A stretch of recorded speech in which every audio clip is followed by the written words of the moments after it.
It's showtime.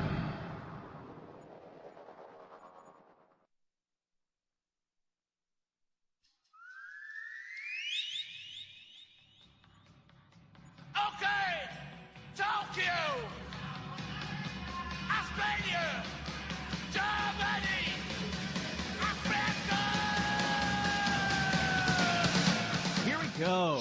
Head on with Bob Kincaid. 3 hours of conversation, cussin' and a discussin' with America's only born and bred Southern liberal talk host. Head on with Bob Kincaid is brought to you each night by Coal River Mountain Watch.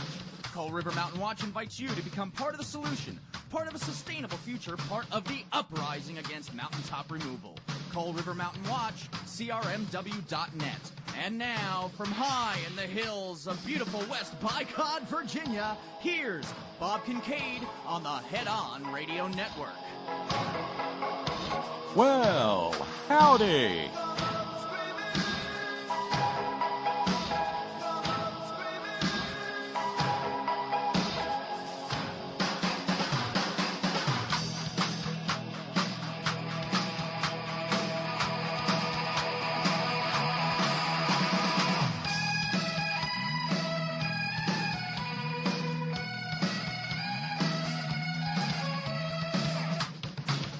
Please to pardon the one-channel audio there with the introduction.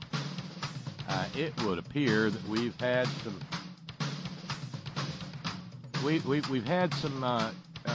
feline audio engineering going on.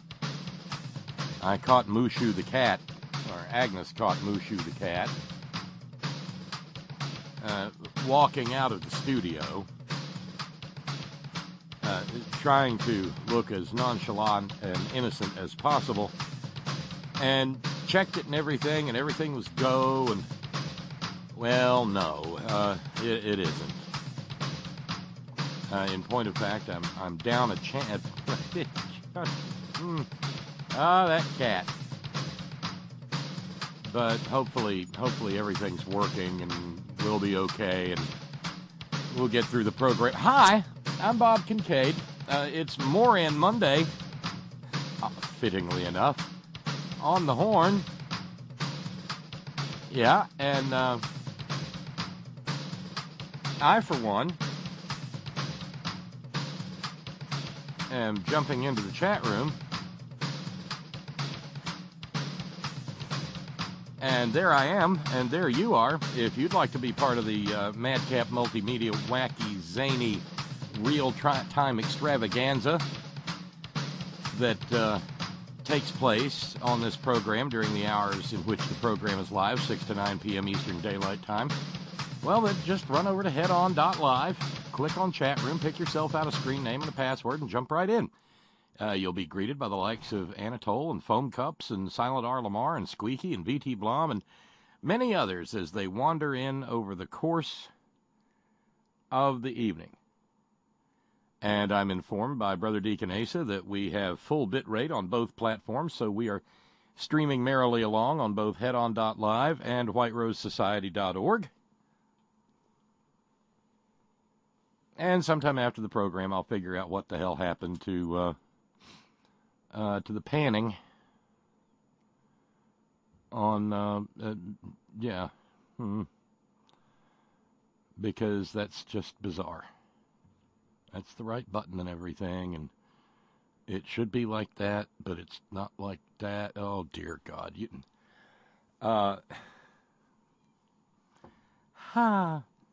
Well, it never, look, this is just what makes stuff so dadgummed interesting. It is the 23rd day of April, 2018, or as we reckon it here at the fabulous Kincaid Mansion Horn Studios, the day after Agnes's birthday. We had a fabulous day yesterday. No, not really. It was really quiet. Over the weekend, I did make some more ribs and some more crab salad and some deviled eggs. And my deviled eggs are becoming legendary in the family. But Agnes had a nice birthday, and a week from tomorrow, this is kind of a holiday season. We got kid birthdays in December, and January, and February and March. Agnes's birthday is in April. And then a week from tomorrow, we will celebrate our 25th wedding anniversary. How about that? I've been trying to figure out a way to sneak away with her for about a week or so, but so far it's not looking like that. Well, that one's not going to get off the launch pad, I don't think. At any rate, it's Moran Monday, the 23rd of April, and here's where we stand. We closed the week last week with a $490 fundraising goal, and that was improved over the weekend to $480, $470. We have a brand new subscriber, Earl. Hi, Earl. Thank you very kindly for jumping in and becoming a subscriber at the Horn. You are much appreciated. Thank you for being part of the effort to keep the Horn on the air. You are now down exactly less than 1/2 of one McDonald's plain hamburger with no cheese per day. But I want to thank you for deciding to be part of keeping the program on the air. Thank you, Earl. Les sending post-dated happy birthday wishes to the Viking warrior Pharaoh princess. Thank you, Les. She will appreciate that. We have subscribers. So here's how it goes. We finished at 490 to go on Friday. Took it down to Renee took it down to 480. Earl took it down to 470. Jamie took it down to 460. Then today we have the usual 200 to raise because from tomorrow to the end of April is supposed to be fundraising free radio. But we need to raise $660 for that to happen. So that's the fundraising goal for the evening. No big deal, right? $660. If only there were $6 more, it'd probably get people really excited. But no, it's $660 to go. We have subscribers to thank. Thank you, Felicia, formerly of Nebraska and now of, I believe, California. Thank you, Felicia. Thank you, Michael. Thank you very kindly to Bill in Florida. And thank you as well to Kenda out in Missouri. Thank you, Kenda. Thanks as well to the 3 subscribers we have this morning. That being Stacy in PA. Thank you, Stacy. As well as our old buddy Philip over in Maryland. Thank you, Philip. And it'd be nice to hear from you sometime soon, Philip, if you're feeling up and about and want to jump into the conversation. And thanks to Joyce in Washington, also a subscriber. And finally, but not leastly, thank you to Joan in Talibandiana, and thank you very kindly to David up in Vermont. So that's our subscribers up to and including this evening. Now, the new subscriber challenge. Let's cover that real quick. With the addition of Earl to the list of subscribers, Earl, if other folks will jump in, if we need 6 more $10 a month subscribers, and Tony and Chico will double that amount. Will double the first month's subscription amount. So, for instance, the new subscribers since the challenge was announced all get their first month's subscriptions doubled by Tony and Chico, assuming we get new subscribers, and we need 6 of them, in order to meet that challenge. And so here we sit, $660 to go to finish fundraising for the month of April. Catch up with last week and take care of tonight. And then we're good to the end of the month. So that's 10 at 66, or 66 people at $10 a piece, or 1 at $660, or 2 at $330. Oh, dividing by 4 at $165. I got that far, and I'm not going to go any further than that. And a reminder, I was just thinking of that, Ralphs. If we finish fundraising for the month, that will trigger Ralphs' Trash Fitzwalker stand with an extra $40 into the kitty. So thank you to Ralphs for that. And so if we raise $660, that'll actually turn into $700, courtesy of Ralphs. Thanks, Ralphs, and thank you very kindly indeed. The Trash Fitzwalker stand challenge is in play. So where to go on this Moran Monday? Well, I was inclined to begin the program with an examination of the outbreak of freedom that took place in Nashville, in the Antioch community, over the weekend. But I don't know if I should do that now, because there was another outbreak of freedom in Texas, in Tarrant County, at an IKEA store. Fortunately, none but the Freedom Protector are dead out of that. A guy was reported as being slumped over the steering wheel of his black Cadillac, and when someone went for a welfare check, he squeezed off a couple of rounds from a rifle at him. Cops backed away and then returned fire, and we don't know at this point in time if the lawful gun owner turned awful gun owner was killed by his own hand or was killed by police. So we're waiting. And 9 people are dead, 18 are wounded in Toronto, where, because they don't have the Second Amendment, they have to resort to killing each other with automobiles. I only mention that because that's almost guaranteed to be the line of, see, cars kill people, and we're not talking about banning cars. You can expect that in 3, 2, 1 from Ted Pantsload Nugent, or Wayne the Peter, or Dana Lush, or Greg Stinkfield, or possibly Coleon Noir of the National Rifle Association, America's wealthiest, most powerful domestic terror organization. Yeah.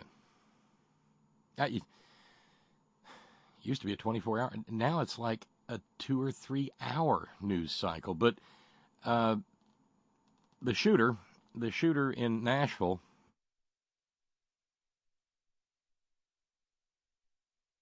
who, it should be noted, is not from Nashville, was safely apprehended today because he was a mass murderer, but also white.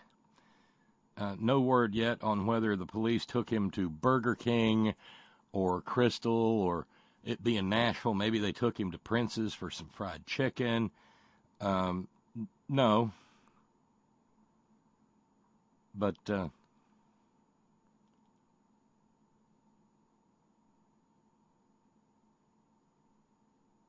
fact of the matter is he was caught. And that's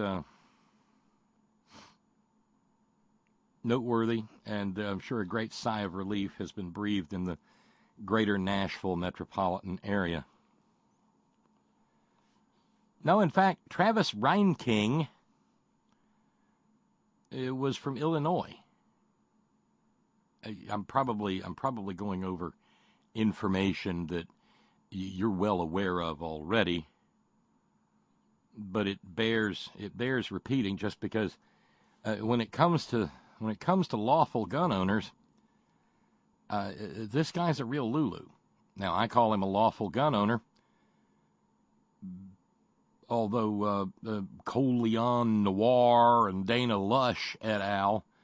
Would probably beg to differ with me, because it was pretty clear that Travis Reinking was not mentally well. But we must recall that the NRA has worked tirelessly to make sure that mentally ill people's Second Amendment rights are in full force and effect. Okay? No, they really have. Metropolitan Nashville Police Department tweeted this afternoon, murder suspect Travis Reinking is in custody and arrested moments ago. They caught him in some woods. Now, when he went in to shoot up the Waffle House, he was wearing nothing but a coat and carrying an AR-15 military-style assault rifle.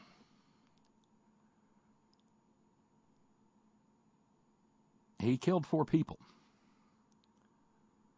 before a good guy without a gun took his gun away from him, threw it away, and caused Travis to flee into the woods. He had obtained the weapons lawfully, and here's where it gets bizarre.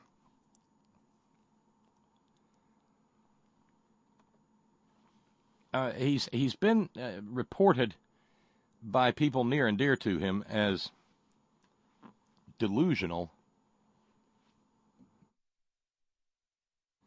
for several years now. At one point in time, he was reporting that Taylor Swift, a pop icon, Taylor Swift, he was reporting that she was stalking him. Usually these stories that involve celebrities, especially female ones, they involve somebody stalking the celebrity. No, Travis Reinking was convinced that Taylor Swift was stalking him. Then there was the incident. There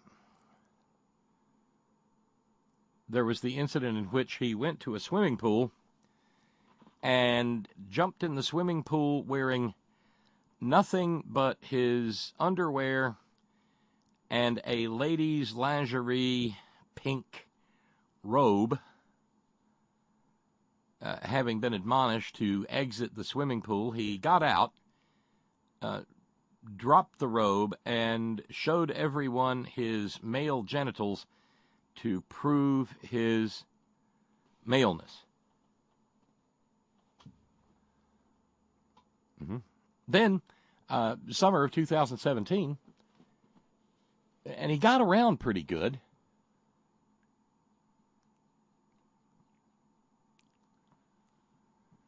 In summer of 2017, he found himself in Washington, D.C., walking up to the Secret Service and, well, not the secret, but the guards there at the pedestrian entrance to the White House, saying he really needed to see President Trump right then, that minute.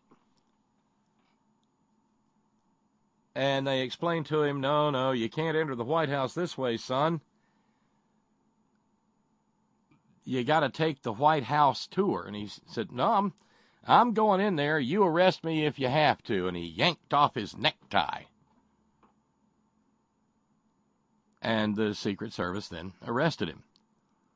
Well, they spent enough time, the Secret Service did, with young Travis Reinking to figure out that he might have been a bulb or two shy of a chandelier. So when he got home back to Illinois, the FBI dropped by and had a little chat. with Papa Ryan King and his gun rights were revoked by the county in which he lives. This caused the police to go and seize an AR-15 military-style assault rifle and a .22 caliber rifle and a shotgun and a pistol. And this is where things get a little, okay, the whole thing's bizarre. But this is where this is where farce becomes tragedy. The cops who had taken away the guns then, because freedom and constitutional rights and the guns were lonely, gave the guns to Travis Ryan King's pappy, Daddy Ryan King.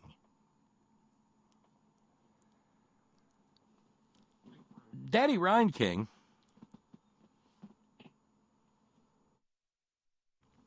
who at this point in time cannot in any wise be said not to know that his son was in the grips of a significant degree of mental unhealth, gave Travis back his freedom protectors. No, really, he did.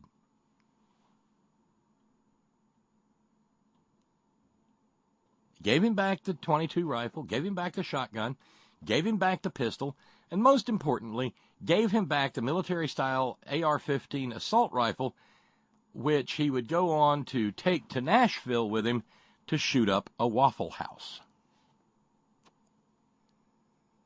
And that is what happened this weekend.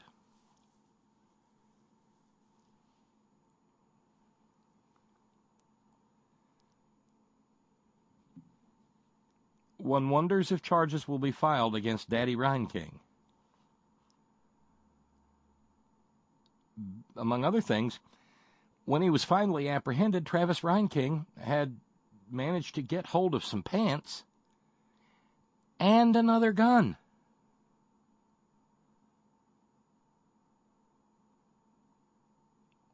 An anonymous civic-minded citizen had provided a tip to the police, and they went to a construction site, and workers said a person had entered the woods there.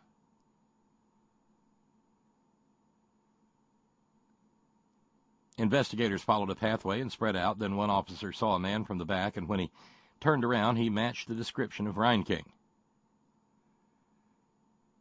And realizing he was caught, he then laid down on the ground when ordered to and was handcuffed. And yes, when they cut a backpack from his back and looked inside, they found a semi-automatic pistol.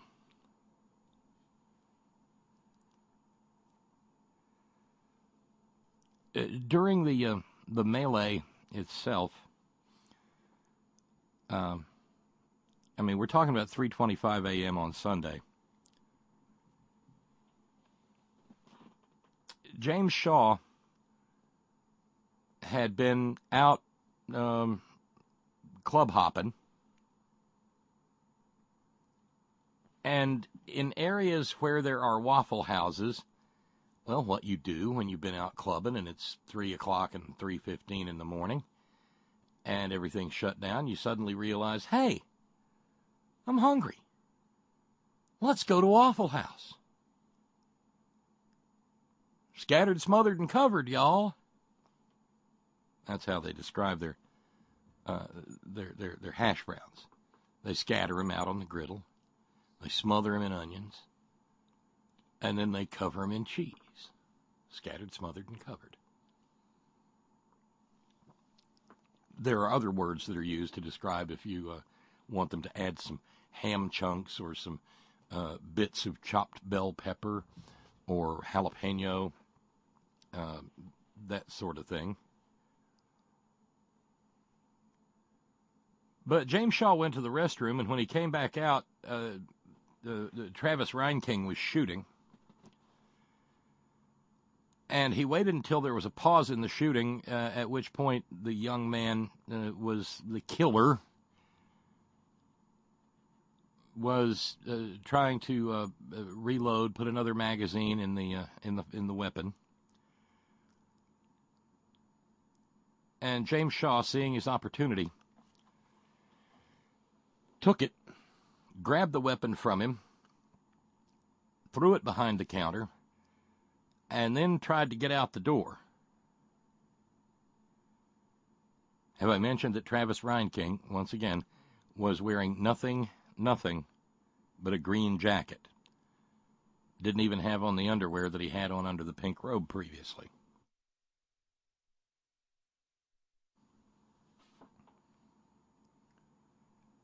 Well, by the time James Shaw was able to perform the heroic act that he performed, he wound up getting grazed along the elbow. There were already people dead.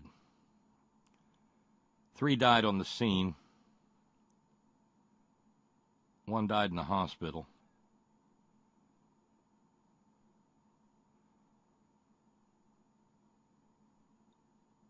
He drove there in his gold-colored Chevy Silverado pickup truck. One wonders where he got something like that. Then he sat there in front of the parking lot for what is described as about 4 minutes before he opened fire. He killed Torian Sanderlin, 29, of Goodlettsville, Joe Perez, 20, of Nashville. Sanderlin worked at the Waffle House.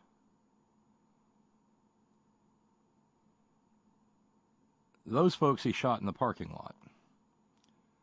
Inside the restaurant, he shot DeEbony Groves, 21-year-old student at Belmont University.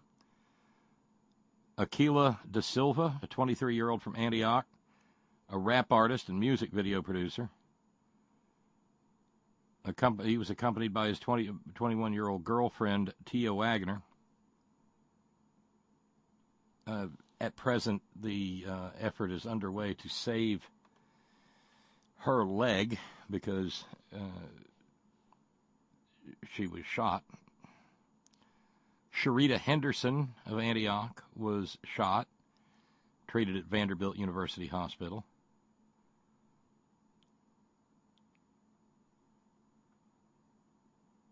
It is hard not to notice that this guy, this killer from Illinois,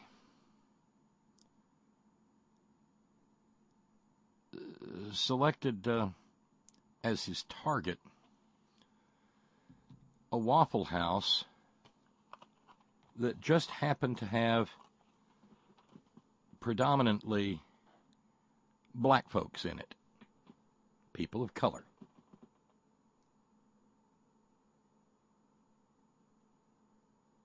Not a lot of mention in that in the coverage.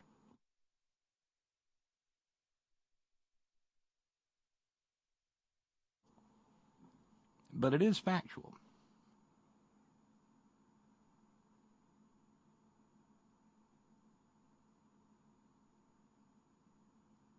The man who saved more people from being killed, James Shaw, has set up a crowdfunding campaign not for himself, but for the victims, because it is again worth noting in this country that we don't take care of the victims of mass murder.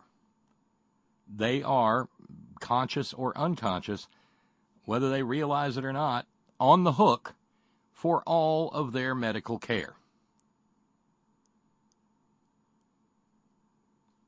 Waffle House is open 24 hours a day, 7 days a week. I don't know. I don't think they ever close. Maybe they'll be sued for not having had bulletproof glass. But he shot people inside the restaurant, too. That seems kind of ridiculous, doesn't it? Maybe they need bulletproof counters, too.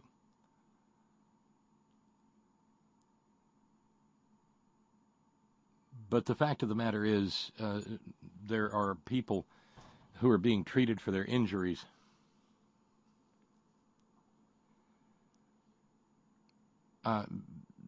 who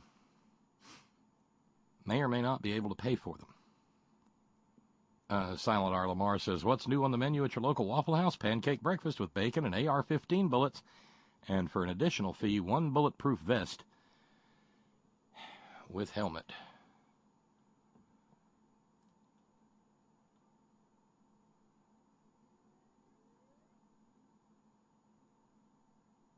We don't have Waffle Houses around here, but, you know, they're a Huddle House, Omelet Shop.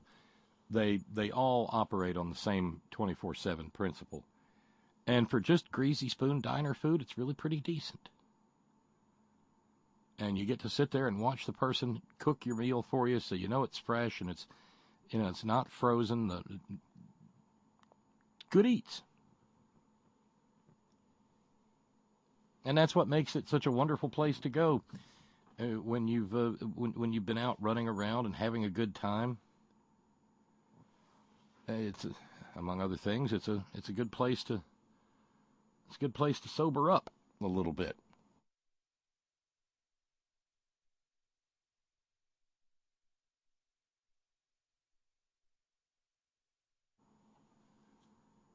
A little bit of irony. There had been another shooting in Antioch at a church not too long back, Antioch, Tennessee. And irony upon irony, back when he was still with us, the prophet Bill Hicks, peace be upon him, opened one of his bits by talking about being about after a show being in a Waffle House in the Nashville area, and there are many, when he was by himself and reading a book, and approached by the waitress, who asked him, "What you reading for?" Bill Hicks remarking, I'd been asked before what I was reading, but never why. What you reading for?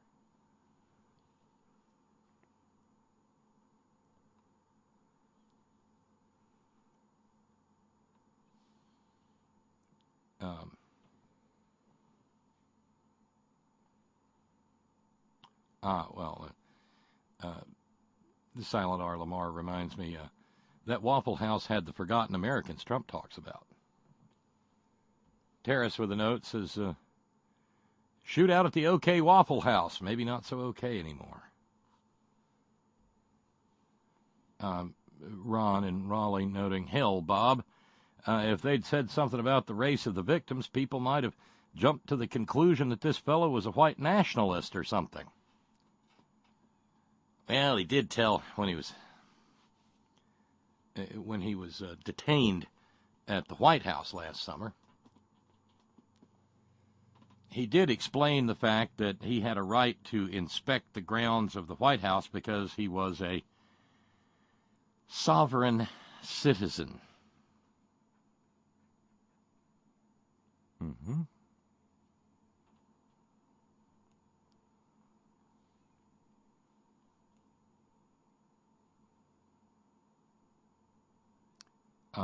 I didn't know this. Ron and Raleigh also pointing out, they found a stalker asleep in Taylor Swift's residence this weekend. She has a lot of interesting fans. P.S. He was, however, wearing pants. But this is America. And this particular case highlights the essential problem that we face in the vision of America that the National Rifle Association would like us to have. all over this country, there are what are referred to as open carry laws.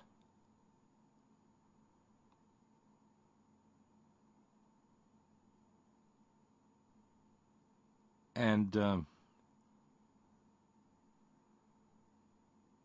those open carry laws make it possible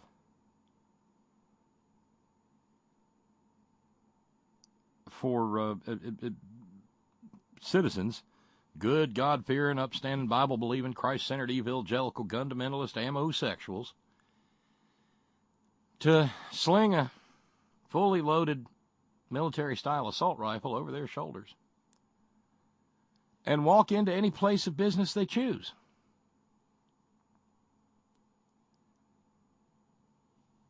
Be it a Waffle House or Walmart or at most anywhere.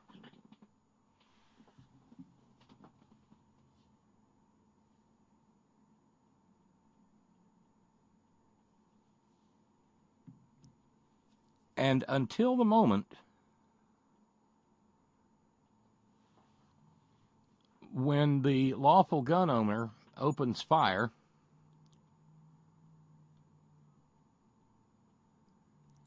you don't know if that's a good guy with a gun or a bad guy with a gun.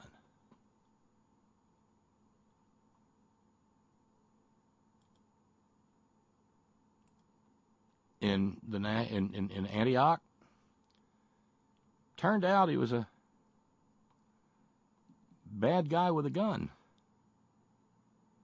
But the NRA doesn't want you to even be able to ascertain that before the hot lead has started to fly.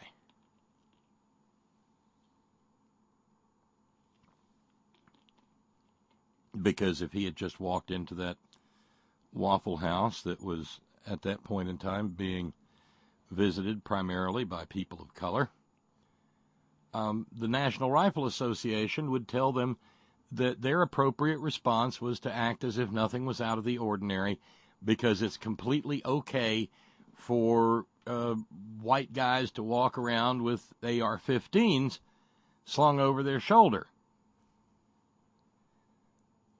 You know, until he proves that he hasn't any business with the AR-15, which he will prove by killing a bunch of people. Conversely, if a young black man with an AR-15 slung over his shoulder was to walk into a Waffle House patronized primarily by white folks at 3 o'clock in the morning, you can bet that there would probably be any number of local police cars on the scene pretty fast. Because open carry is one of the single most racially tinged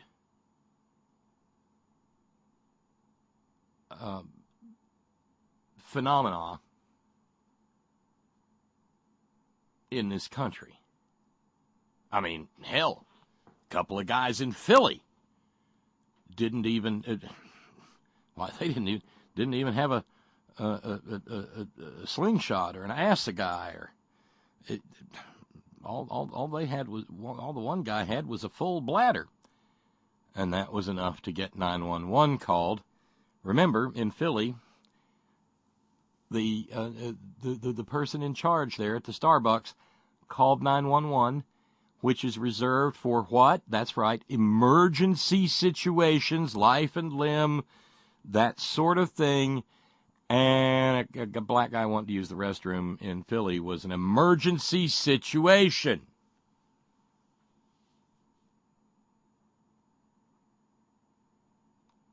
Right?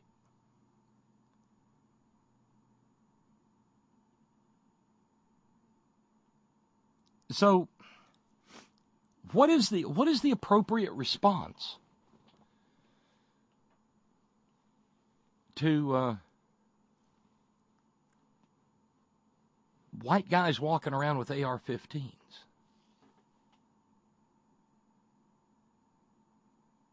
Do you tackle first and ask questions later? Do you disarm him, call the police, and make sure that his intentions are peaceable? Or, as the NRA would prefer, do you wait until he's killed a few people before you reach the conclusion that the lawful gun owner has become an awful gun owner and something needs to be done?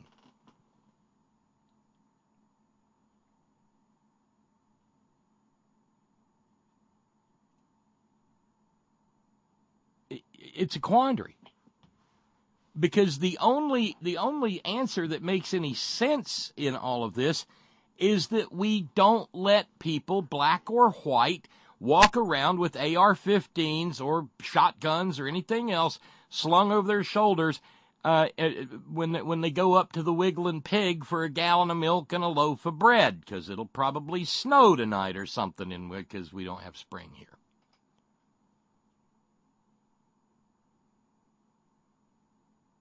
And yet that is treated as a heresy by the National Rifle Association.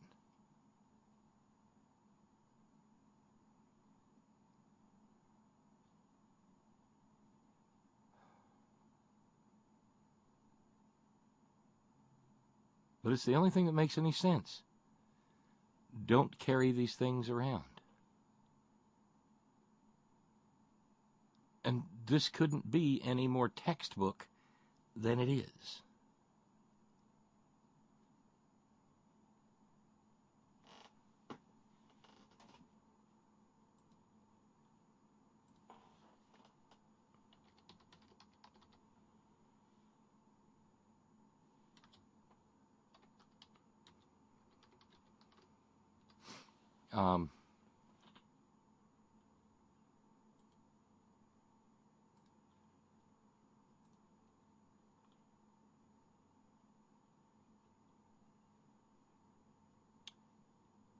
So the question becomes one of how you get to where we need to be. Lee in New York. Good guy with a gun. To the NRA, every gun owner is a good guy with a gun. If there's a problem with the gun usage, it is law enforcement's failure. That's the absolute truth. In the eyes of the NRA, if you own a firearm, you are a better sort of American than those of us who prefer not to own them, because we recognize the inherent dangers. We recognize the fact that gun owners are more likely to suffer firearm injuries and deaths, that deaths by suicide go up dramatically in homes where people own guns. But we're inferior citizens. The real Americans, according to the NRA, are gun owners. And the realest of the real Americans are the gun owners who walk around with military-style assault weapons slung across their back or over their shoulder.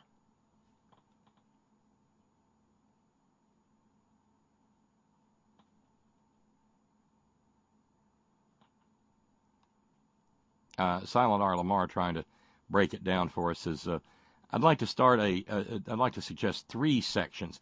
Good guy with a gun, first. Second, bad guy with a gun. Third, crazy person with a gun. Note, the bad guys with a gun generally commit a crime, rob a bank, store, so forth.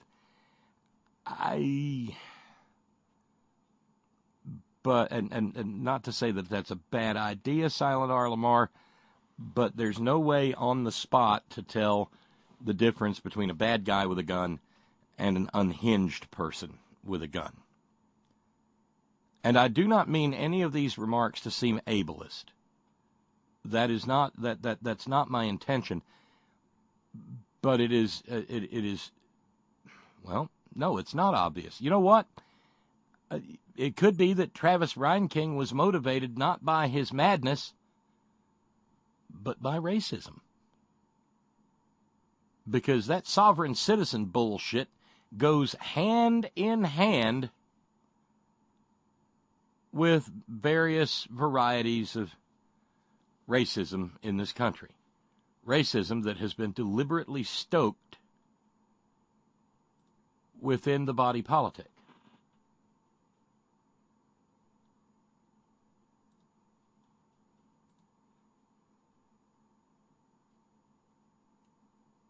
And it's not, I mean, so what is that? That's 2, 3 gun stories? What? Well, out of Ohio, we also had the story from 3 days ago, Friday. It was about 11 o'clock on April the 20th. At a hotel on Euclid Avenue, the greater Cleveland area, in Wycliffe, I don't know. Mama, who was a lawful gun owner and had a permit to carry her freedom protector all concealed like. Well, like I said, they were in a hotel. It was about 11 o'clock.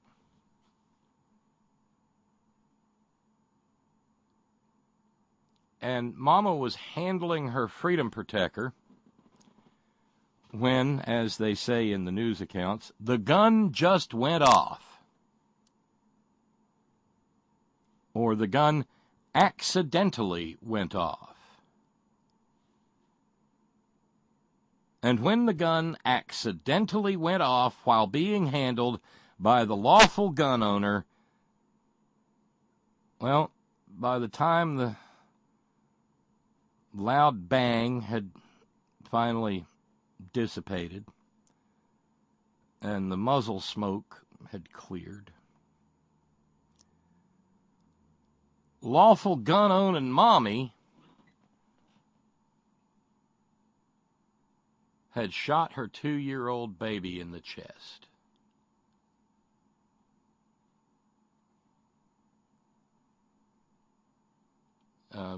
Beat cops and paramedics and detectives all showed up at the hotel. The patrol officer, the first one to show up, began CPR on the 2-year-old, as opposed to, say, the young African-American man in Sacramento whom they shot for having a cell phone and then did not perform any life-saving functions for.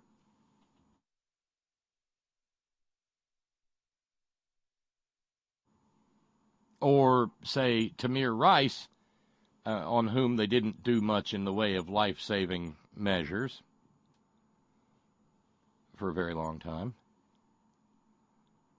No, it was clear Mommy had a tragic accident and slaughtered her 2-year-old toddler.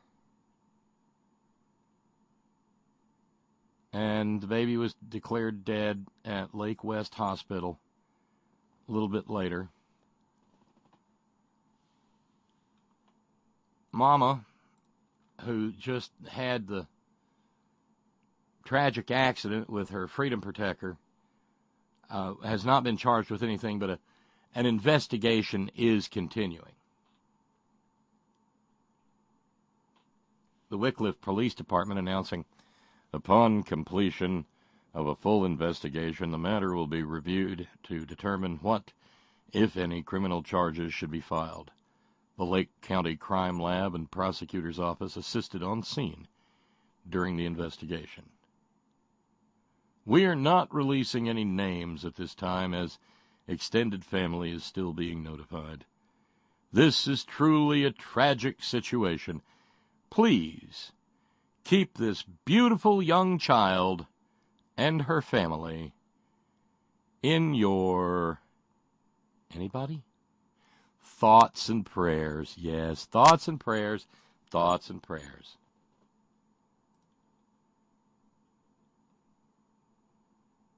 Now, while there may have been some question as to whether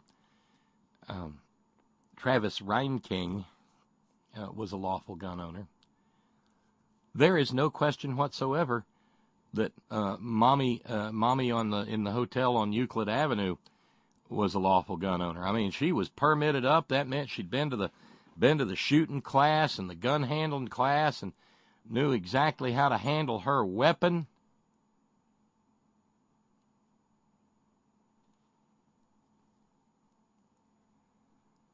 And somehow or another, still,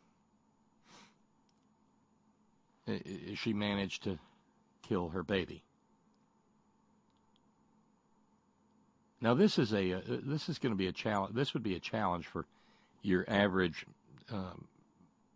birther, deather, ninth-er, tenth-er, bircher, bagger, booger eater, trumpanzee, maggot. Because remember, they love them. Well, the baby was not a fetus, so maybe not so much. But they love them. They love them some little babies. But they love them some guns even more.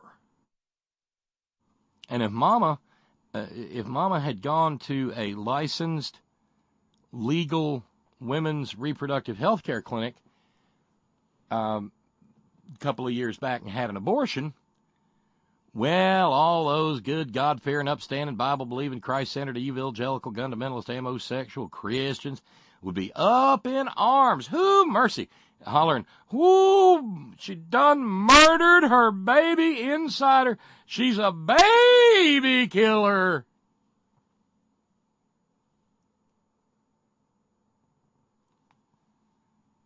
Here, it's a tragic accident. And you can't blame the poor gun for what it did when it just went off, when it accidentally fired.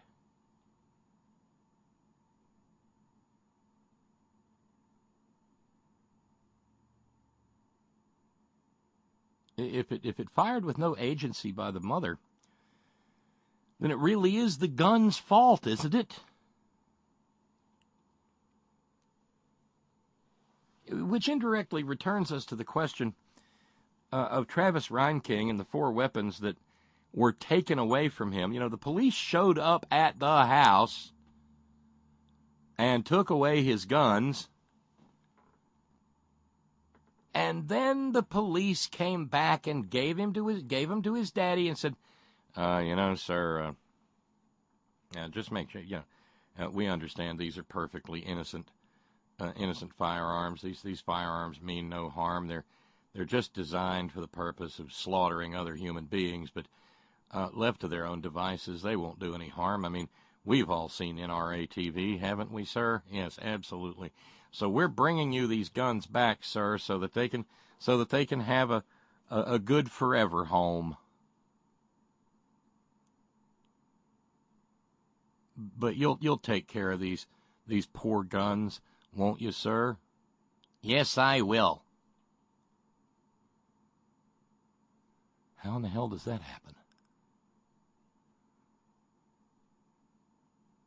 How is it that after your gun rights have been extinguished, the cops have to give the guns back? Well, because that's one of those things that maybe we didn't pay so much attention to along the way, with the NRA shoving stand your ground and open carry and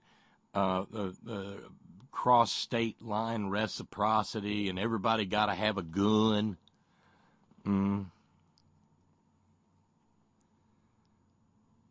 As I've mentioned before, there are a lot of laws out there that speak to what law enforcement has to do with a firearm.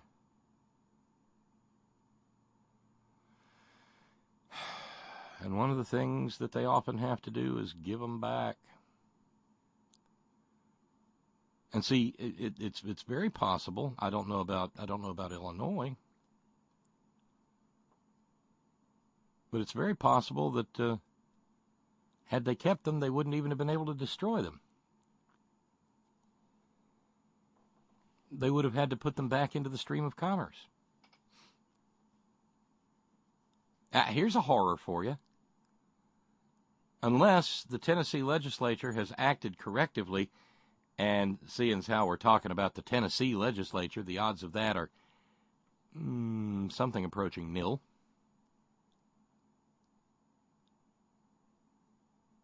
Once Travis Reinking's legal process is completed, once he's either pled guilty or been found guilty or not guilty by reason of insanity or any of the other anything other than a direct acquittal, the AR-15 that he used to slaughter 4 people in Antioch, Tennessee, will become property of the state of Tennessee, in the care, custody, and control of the Metro Nashville Police Department. And by operation of statute, the Metro Nashville Police Department will probably have to sell that AR-15 at auction.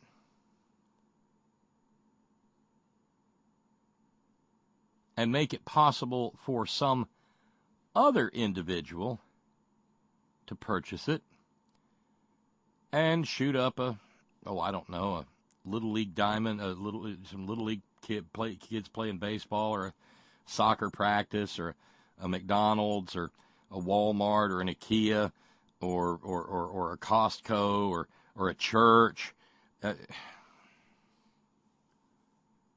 because the NRA has been so thorough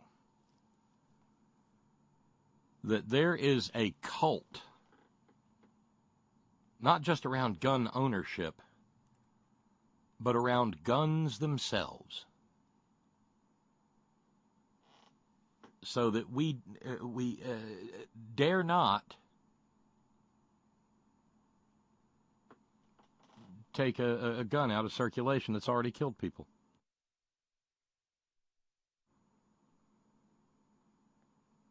Now, if a dog bites a human being, that dog may very well be apprehended and killed for simply having bitten a human.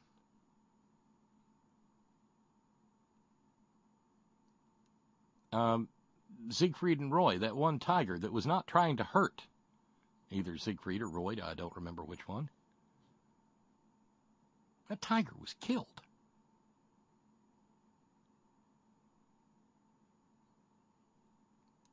In some states, when a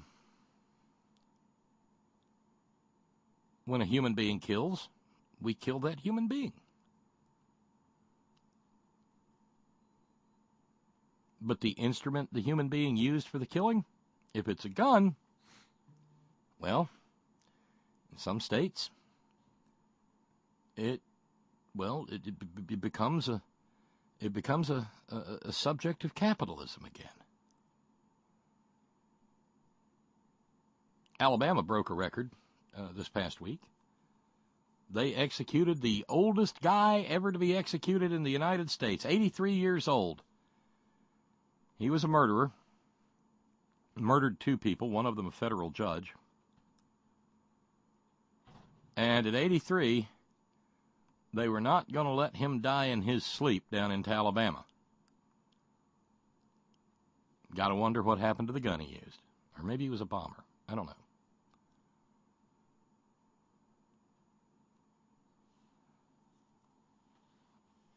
But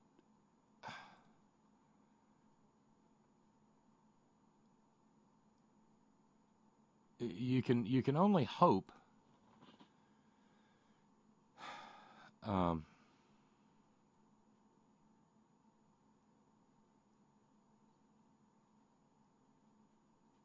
you can only hope that there is some sort of change in the offing via the efforts of young people in this country.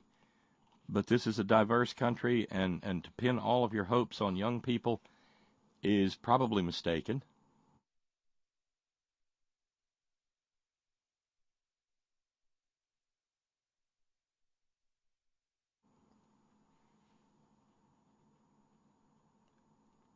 And we're up against a whole lot of money.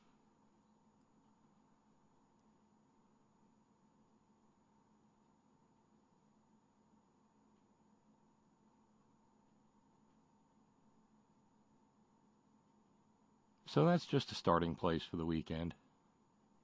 Or from the weekend, rather, for this More in Monday.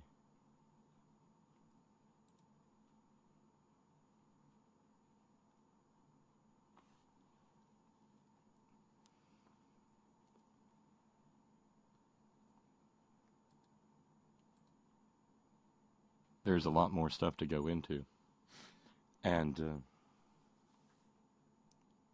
well, we'll also see which direction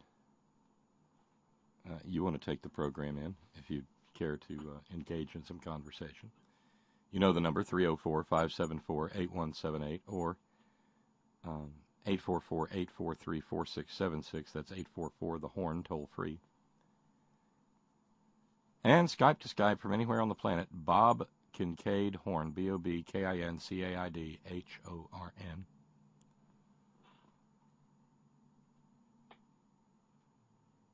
Lee, little cowbell for Lee. If a dog ever bites Wayne the Peter, the dog should be forgiven. It has suffered enough.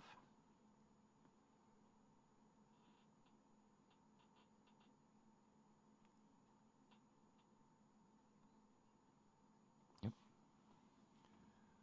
Oh, one last thing before the break. The precious little snowflakes of the National Rifle Association are in mid-hissy right now. No, not over people of color who got slaughtered with an assault rifle in Antioch, Tennessee. No, come on, please. No, the good God fearing, upstanding, Bible believing, Christ centered, evangelical, fundamentalist, homosexuals are right pissed off at a company called Yeti.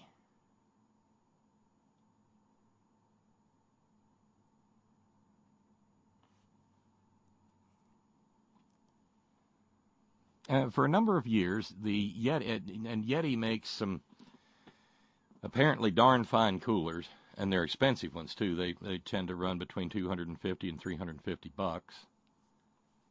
$350. Hunters are said to be fond of them because they'll keep things cold and or preserved for extended periods of time with no electricity involved. Well, over the weekend, without any prompting, Yeti ended its relationship with the National Rifle Association. And the NRA members lost their minds.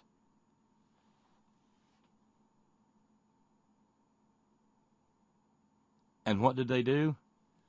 They went out to shoot a Yeti. No, really, they did.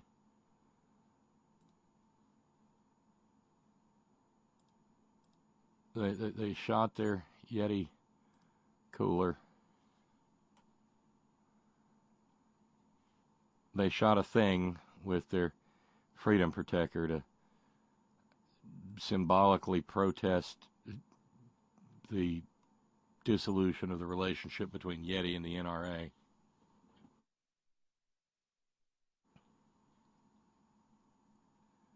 In one instance, some good God-fearing, upstanding, Bible-believing, Christ-centered, evangelical, fundamentalist, homosexuals put some tannerite. You may recall we've talked about tannerite in the past.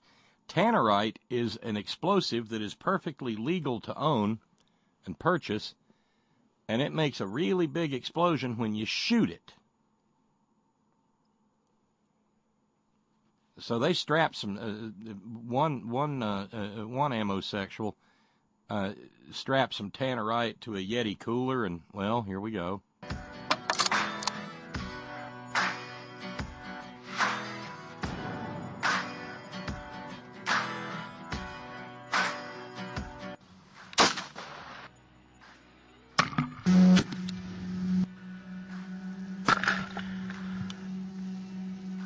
That'll show that Yeti cooler. It's in a million tiny pieces now, having been shot by a good God-fearing, upstanding, Bible-believing, Christ-centered, evangelical, fundamentalist, homosexual member of the National Rifle Association.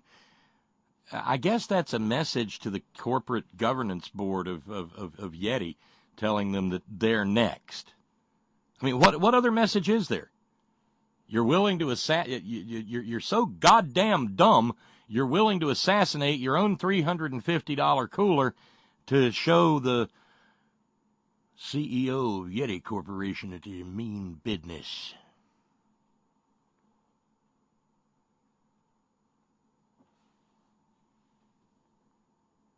Mm-hmm.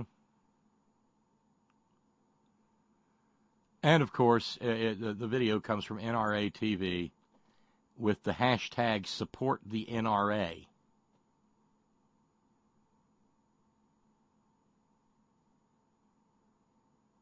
Here's another pissed off amosexual.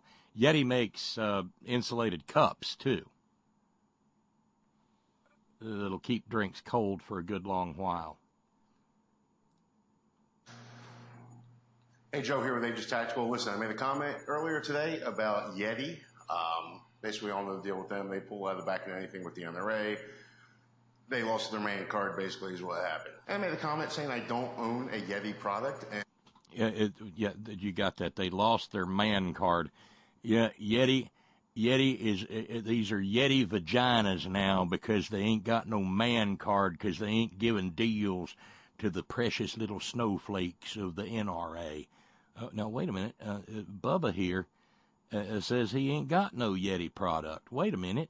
Card basically is what happened. And I made a comment saying I don't own a Yeti product and that this would stop me from ever purchasing a Yeti product in the future, which it will. However, I misspoke because 2 years ago I bought a you-know-what ton of Leopold optics, and I still love Leopold.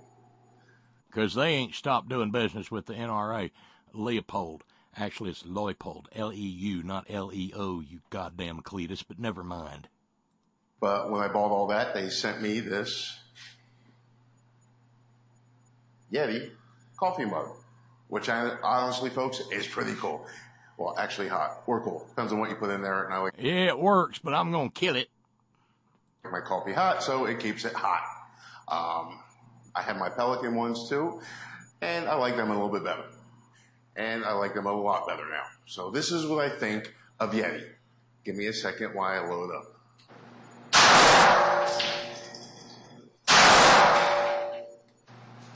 So that's what I think of Yeti. Give me a minute. I'll do this more. It's fun.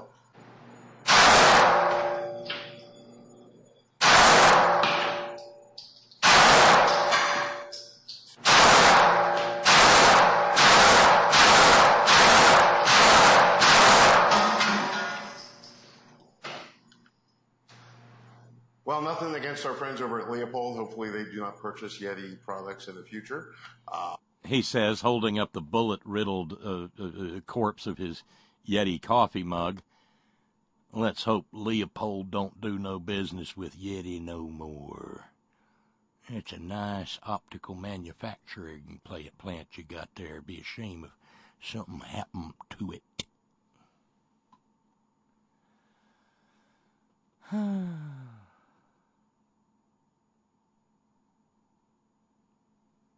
No, really.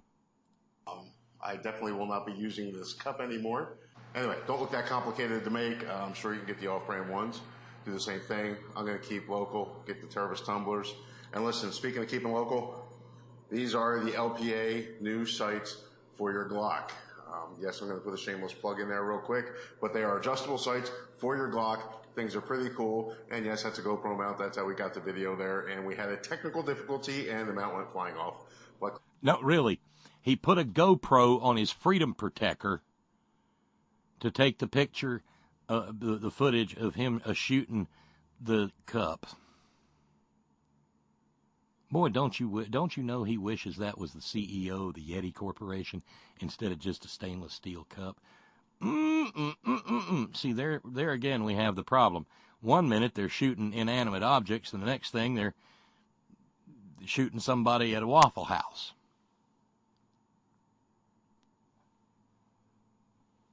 I wish I was kidding.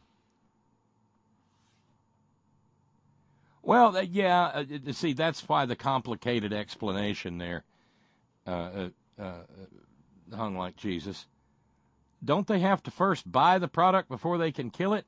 Well, see, the complicated excuse that Cletus here makes is that he didn't realize he had some Yeti. He didn't think he had any Yeti, but he didn't realize he had some. But he actually got some in a giveaway from the Leopold Company. And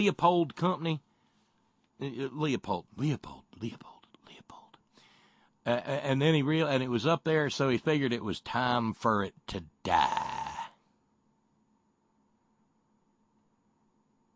Yeah.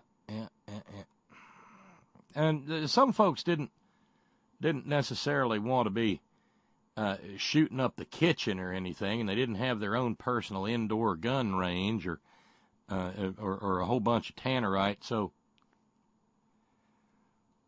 in a fit of pique, they hack at it with a knife. You think I'm kidding, don't you?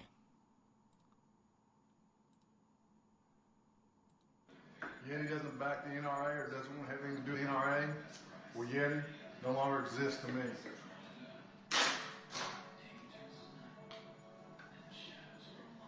And so he takes a knife, and then he realizes it ain't going to take a knife to get the sticker off of it, and then he gets a Sharpie for freedom, and he writes NRA on his Yeti cooler. That'll show him.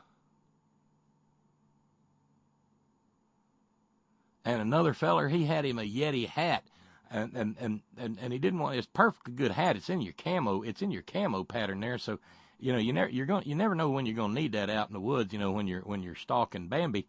So instead, well, the hat got the knife. I got three So we think of Yeti. I got your Cutting your logo off of this hat. I don't have any empty drums though. Fine Arctic. That one's titled Yeti Coolers, You're Dead to Us. I know.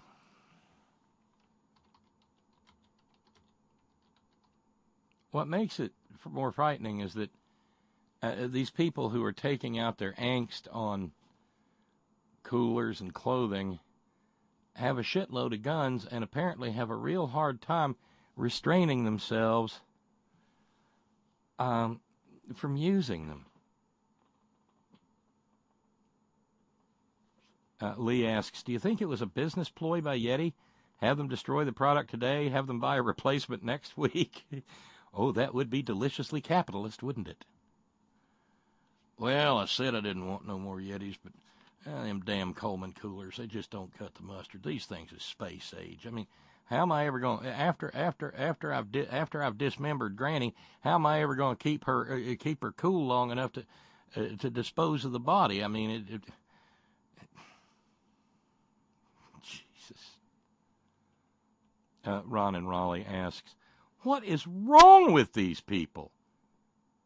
These people have mental problems. There should be a name for this pathology. Ron, there is. It's called National Rifle Association Membership Syndrome.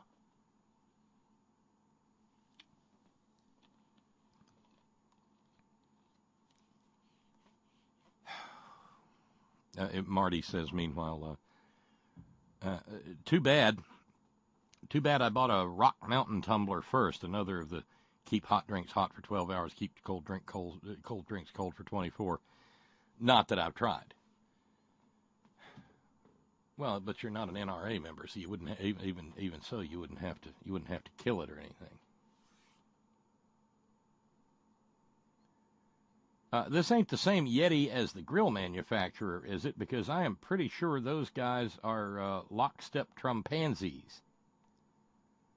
I don't know. You'll have to put on your Horn Research Department hat to find that out, Brother Deacon Asa. We'll be expecting a full report back. So 15 minutes past the hour, $660 to raise this evening to finish fundraising and have fundraising-free radio all this week. And, just knocking down the 200 that we try to raise on any given evening would be great.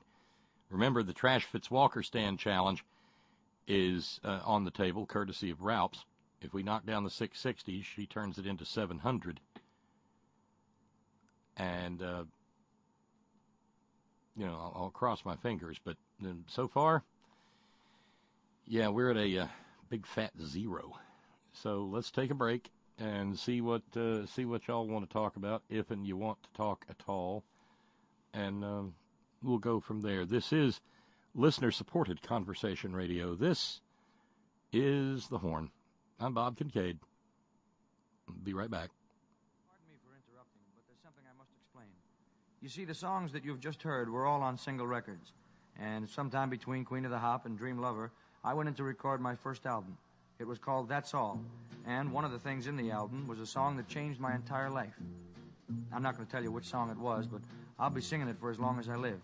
So if you'll sharpen up your fingers, we'll begin. Oh, the shark, babe, has such teeth, dear, and it shows them pearly white. Just a jackknife has old Maggie Heath, babe, and it keeps it out of sight. You know when that shark bites with its teeth, babe, scarlet billows start to spread. Fancy gloves, though, wears old Maggie Heath, babe, so there's never a trace of red. Now on the sidewalk, ooh, Sunday morning, lies a body just oozing life. And someone sneaking round the corner. Could that someone be Mac the Knife? There's a tugboat down by the river, don't you know, where a cement bag just drooping on down. Oh, that cement is just, it's there for the weight to dare. 5 will get you 10 old Mackies back in town. Not you hear about Louis Miller? He disappeared, babe, after drawing out all his hard-earned cash. And now Maggie's been just like a sailor. Could it be our boy's done something rash? Now, Jenny Diver, ho, ho, yes, Sugie Tawdry, ooh, Miss Lottie Lenya, and old Lucy Brown. Oh, the line forms on the right, babe. Now that Maggie's back in town. I said, Jenny Diver, whoa, Sugie Tawdry, look out to Miss Lottie Lenya and old Lucy Brown. Yes, that line forms on the right, babe. Now that Maggie's back in town.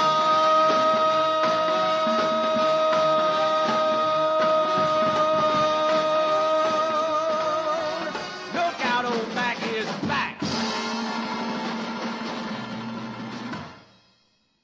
19 minutes past the hour, a little interlude there just to sort of reset the mood and the attitude for the program as we continue into the rest of the evening.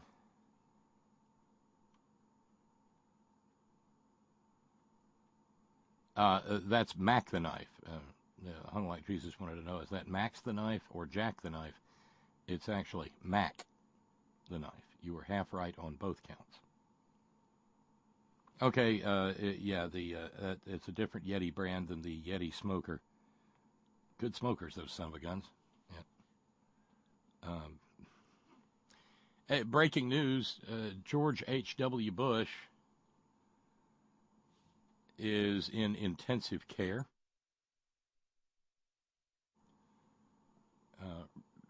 Press statement earlier today.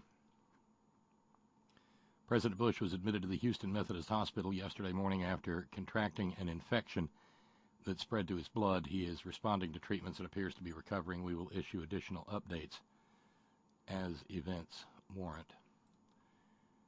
As far as breaking news is concerned, though, far more significant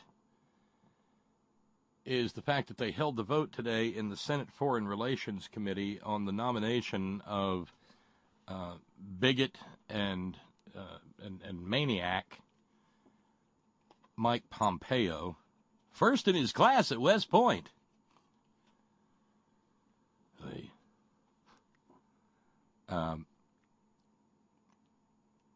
It was going to be a tie, if not an outright loss. And Rand Paul, man of titanium spine, who said, by God, he would not vote in favor of that Mike Pompeo because Mike Pompeo, yada, yada, yada.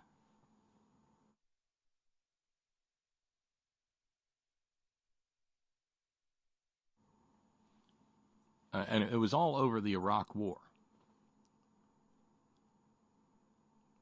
Rand Paul, libertarian ophthalmologist, flipped his vote to yes, so that strictly along party lines, Mike Pompeo could escape the Senate Foreign Relations Committee with a recommendation that he be confirmed by the full Senate as the new Secretary of State of the United States.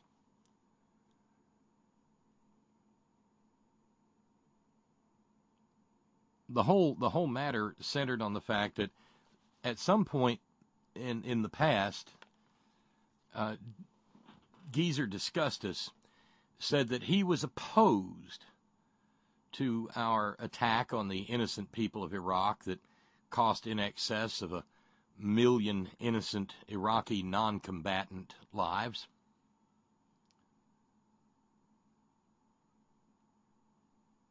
Trump he'd also said that he supported it. You know, that's the thing about the Tangerine Tiberius. He can be on both sides of an issue at the same time, because cognitive dissonance is not possible among the maggots because they have no cognitive ability in the first place.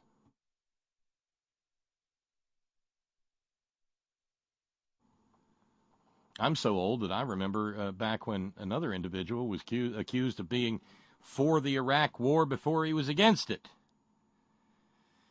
Of course, that was John Kerry, and that summer of 2004, Republicans went to their convention and mocked John Kerry's military service by wearing Band-Aids on their cheeks with little purple hearts drawn on them. Do you remember that? I remember that.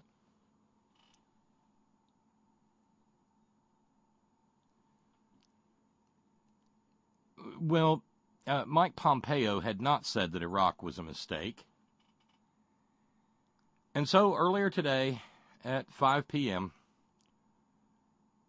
Rand Paul, man of integrity, tweeted,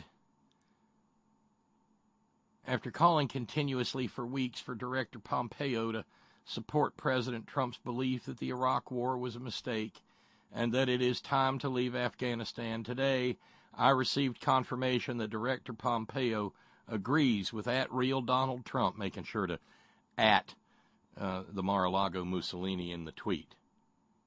Over the weekend, Trump had contacted Rand Paul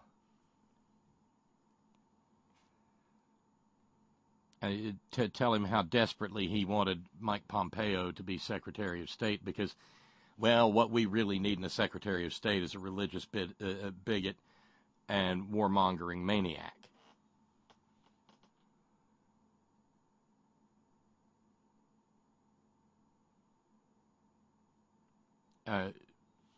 Rand Paul and that thing on his head continued tweeting, saying, President Trump believes that Iraq was a mistake, that regime change has destabilized the region, and that we must end our involvement with Afghanistan.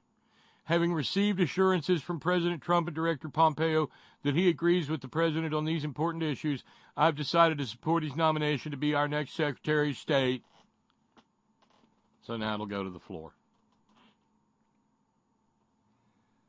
where, having folded like a cheap suit, Rand Paul will remain folded like a cheap suit because he's Rand Paul and has all the scruples of amoebic dysentery. Jesus. No, really. Rand Paul believed something that Donald Trump told him. Oh, that's a real, wait, where's my knee? Wait a minute. Got to slap it. Oh, that's a real knee slapper there. That's what that is. He believes something Donald Trump told him. Yeah. I mean, I could look, I'm one of those peace people. I could easily say, hey, yeah, that's cool. That's great. Let's acknowledge that George W. Bush opened up a Pandora's bottle that just is still pouring toxin and madness and evil into the world. Sure. I mean, I'm one of those people, and you probably are too, who was right about the Iraq War all along, that it was a terrible thing to do. A giant, stinking, horrible, bloodthirsty mistake. I know, the same question occurs to me, unlike Jesus. The hell is Trump holding over these people's heads? I don't know. Maybe he told Rand Paul he'd get his next door neighbor to stomp the shit out of him some more.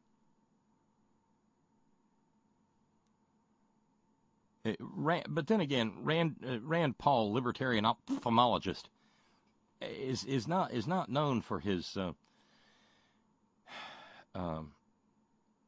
determined stances. He can be turned like a little red wagon. Well, not red, but I think it's absolutely hilarious that there's any kind of a debate inside the Republican Party on the rightness or wrongness of the Iraq War. Rand Paul couldn't be bothered to object to the nomination of Mike Pompeo because of the probably countless number of times that Mike Pompeo has talked about how evil the Muslims are, and about how his Christian faith means that he's got a certain worldview. And Rand Paul, who, remember, he's got some libertarian bona fides there, and that means that when you're a libertarian, you're supposed to respect people's rights, and everybody's supposed to have rights and be able to do what the hell they want to do as long as they're not violating the law and stuff, and government doesn't need to be in the bedroom. It just needs to be in a woman's innards. All of that. Right? So Rand Paul couldn't find a principle on which to vote against a guy who, even as he sits in the office of the Secretary of State, will do so presiding over a department that has probably no small number of guys who are married to other guys, women who are married to other women, and will at the same time think that they are abominations unto the nostrils of his almighty, invisible friend in the sky from the Bronze Age with the long gray beard, who smites people and probably Probably going to smite some gay people if he hears Mike Pompeo's, "Dear Jesus, please protect the little fetuses and except the ones that might grow up to be homos. And you can smite them in the womb if you want to, Lord Jesus." I was first in my class at West Point. West Point, Mississippi.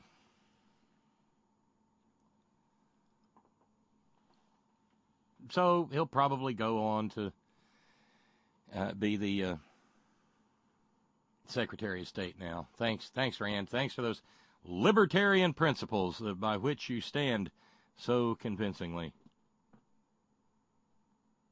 Elbert from Rhode Island says, "Bob, do you think Rand Paul's GOP comrades will crucify him for flip-flopping?"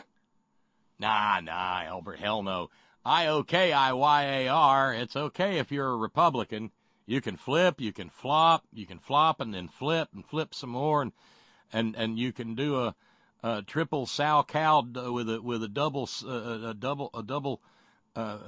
whammy somersault and land on the pointy parts of your skate for a perfect 2-point landing, and your fellow Republicans won't say squat about it.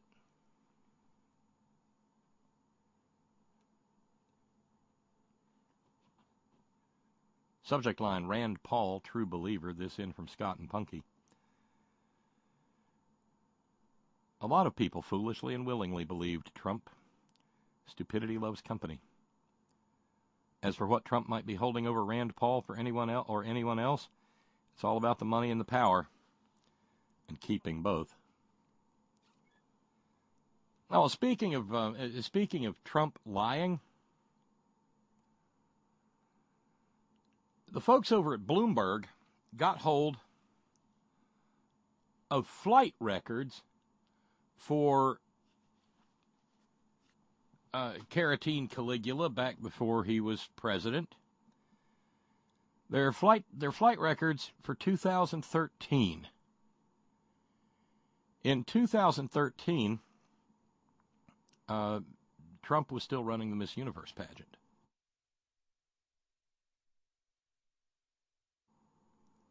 And at one point in time, not once but twice, Donald Trump told James Comey, who was at the time the director of the FBI, and thus someone whom you could not lie to as a matter of law, I never spent the night in Moscow back in 2013 when I was running the Miss Universe pageants. I never spent the night. Not a night, never a night. Not one beautiful night, believe me. Oops. Now remember, this is the same time period in which the PP incident from the Steele dossier is alleged to have taken place. Not having spent the night in Moscow is one of the reasons that Trump claimed that the PP incident couldn't possibly be real. But Bloomberg has gotten hold of the flight records. The aviation data company FlightAware sold Bloomberg the records, in which we find out that Jesus H. Trump took off from Asheville, North Carolina. He'd been there at a birthday celebration for who else? I mean, the irony. For now dead Billy Graham. That was November the 7th, 2013. They further found out that the jet in question is owned by a business partner of the Nectarine Neros, a guy by the name of Phil Ruffin. And the jet touched down at the Vnukovo Airport in Moscow in the early morning hours of Friday, November the 8th. So, left the ring-kissing ceremony for Billy Graham, November 7th, arrived early morning, November 8th, Here's the fun part. The plane did not leave Moscow until Sunday, November 10th. 3:58 a.m. Moscow time, Sunday, November 10th. The plane left Moscow, landed at Newark Liberty International Airport at 4:11 a.m. Eastern time on the 10th of November. Oops. So, in fact, and I think it's probably a safe bet that Geezer Disgustus did not spend the night in the plane. He lied. He lied to Comey, not once, but twice, when Comey was FBI director. And he did spend the night in Moscow. And being Trump, he'd want to spend the night in as a hoity-toity a room as he could get, and there's nothing more hoity-ski-toity-ski in Moscow than the presidential suite of the Ritz-Carlton, which, of course, is where the Golden Showers event took place. Friday night, according to the tweeting that went on, Friday night he went to a birthday party, stayed at the Ritz Moscow, attended Miss Universe Saturday, and then went to an after party that started at 1 a.m. Sunday morning, the 10th of November, 2013. Stayed at the Ritz Moscow. You know, where the peeing took place.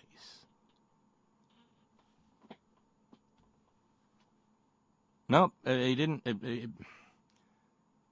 Marty says, what? He didn't use his own bird? Geez, talk about stiffing your crew out of flight hours. I thought you said you had a Hemi. It's in the shop. I would have flown my own plane, but it's in the shop. Or maybe he thought there was less likelihood of being tracked that way.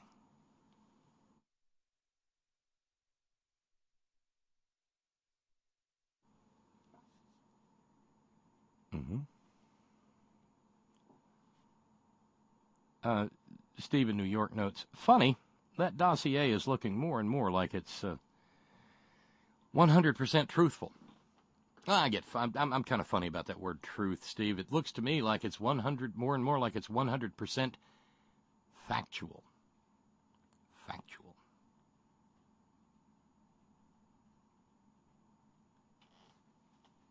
So maybe there's something else for. I mean, you wonder if Bob Mueller might actually find out. Might hear about that.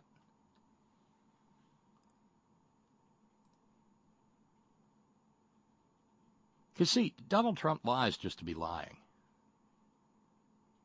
He'll tell one lie 1 minute and another lie the next, and then you get caught in the snares of sorting out which lie is nearer the truth.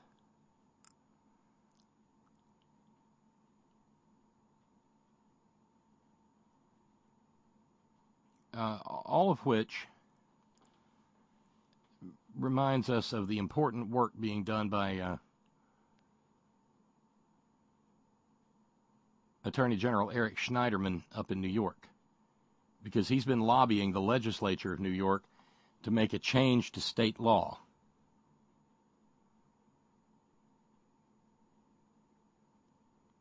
In giving a statement, Schneiderman said, "We are disturbed by reports that the president is considering pardons of individuals who may have committed serious federal financial tax and other crimes, acts that may also violate New York law. We must ensure that if the president or any president issues such pardons, we can use the full force of New York's laws to bring such individuals to justice." And in point of fact, Eric Schneiderman sent a letter to New York Governor Andrew Cuomo and to the leaders of the New York State Legislature. complete with footnotes and circles and arrows and a paragraph on the back of each page. He explained it on Twitter, saying, "Long ago, the Supreme Court made clear that presidents cannot pardon for state crimes. Now it's time for New York law to do the same. No one accused of breaking New York's laws should escape accountability merely because of a strategically timed presidential pardon. We are disturbed by reports that POTUS is considering pardons of individuals who may have committed serious federal crimes, acts that also may violate New York law. We must ensure that if any president issues such pardons, we can use New York's laws to bring such individuals to justice," and provided photographs of the letter that he sent. Now, that doesn't just take in Michael Cohen, that takes in Donald Trump.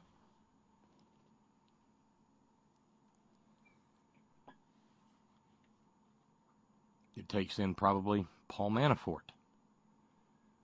Takes in the Mooch. Takes in Jared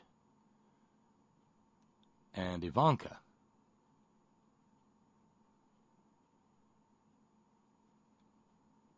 Oh, yeah. Busy, busy, busy.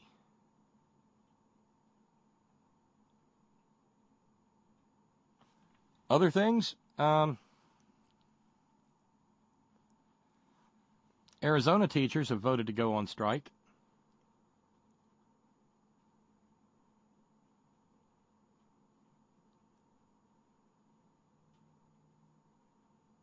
They want a 20% raise in addition to implementing a permanent salary structure.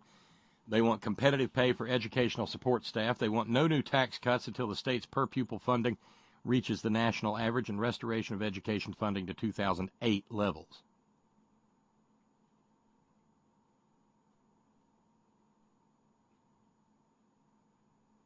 Doug Ducey, who is the governor of Arizona, ran to the Twitters and said, "No one wants to see teachers," he's a Republican, "no one wants to see teachers strike. If schools shut down, our kids are the ones who lose out. We've worked side by side with the education community to develop a sustainable plan to give teachers a 20% raise by 2020. 20% by 2020. It's downright catchy, isn't it? The only problem is it doesn't pay bills in 2018.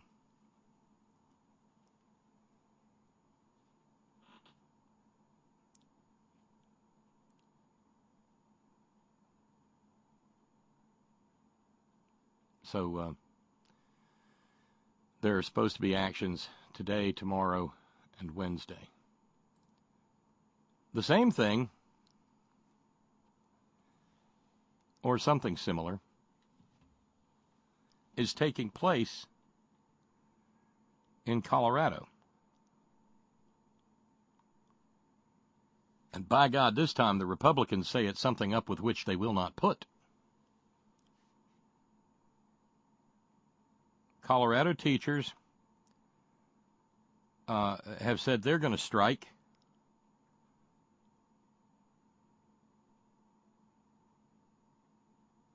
They've been rallying lately at the state capitol.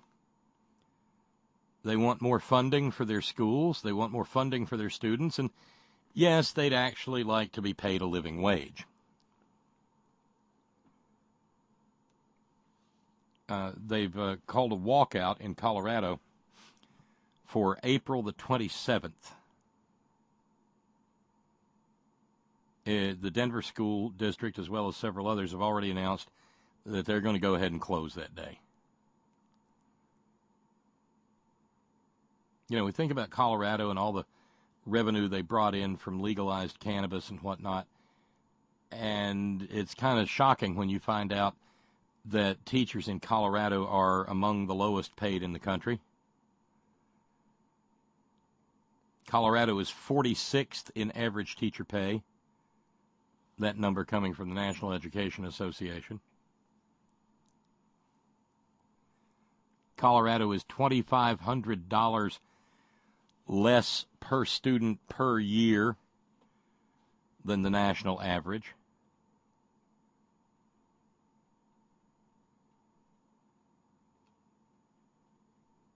So how do the Republicans respond? How does the GOP address the shameful failure to fund education, public education in Colorado? By saying that Colorado maybe should not just aim for matching the national average for spending per student, but should seek to exceed it and become a shining educational gem in America's heartland? No, they're Republicans. What are you thinking? Instead, no, a pair of Republican legislators have introduced a bill in the Colorado Senate. They introduced it on Friday, and it calls for teachers, that they don't want out of the classroom because they want them teaching the children. It calls for any teachers who go on strike to be put in jail for up to 6 months. Maybe we can put the little tykes in there with them so that they can just teach for fucking free while they're imprisoned. And being as how they're imprisoned, there won't be any 13th Amendment involuntary servitude problems. But that's not enough. Remember, they're 46th in teacher pay.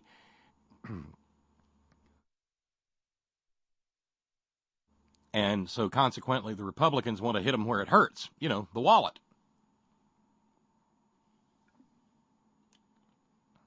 Their bill would call for teachers who go out on strike to not just be put in the hoosegow, but fined $500 a day if they violate a court order to end their strike. The two God-fearing, Bible-believing, upstanding, Christ-centered Republicans who want this to happen, who introduced this legislation, are Senator Bob Gardner and Representative Paul Lundeen. The legislation would even go so far as to strip teachers of any due process rights that they have and make it legal to fire them without any sort of administrative hearing.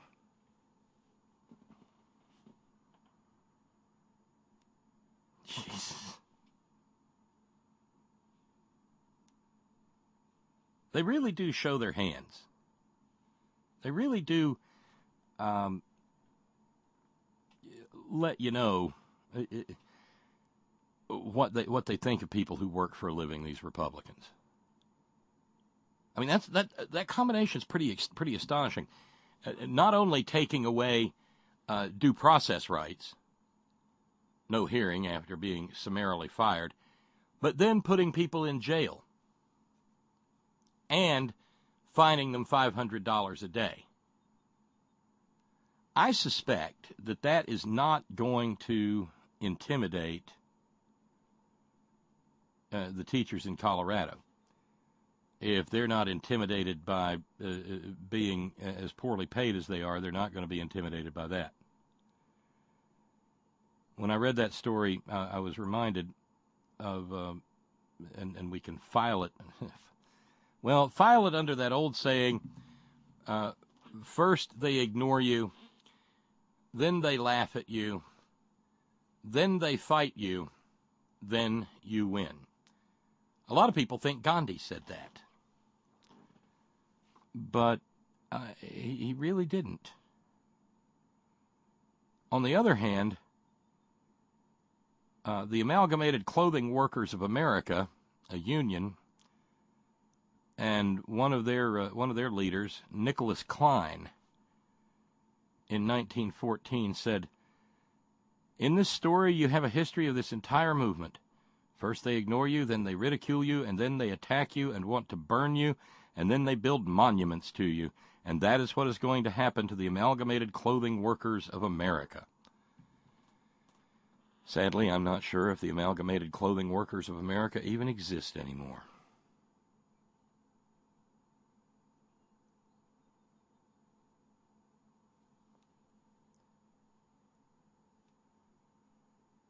but I kind of like the fact that comes from an American labor leader instead of coming from Gandhi. Because, of course, whether we realize it or not, or whether we think about it or not, most people realize it if they give it some thought.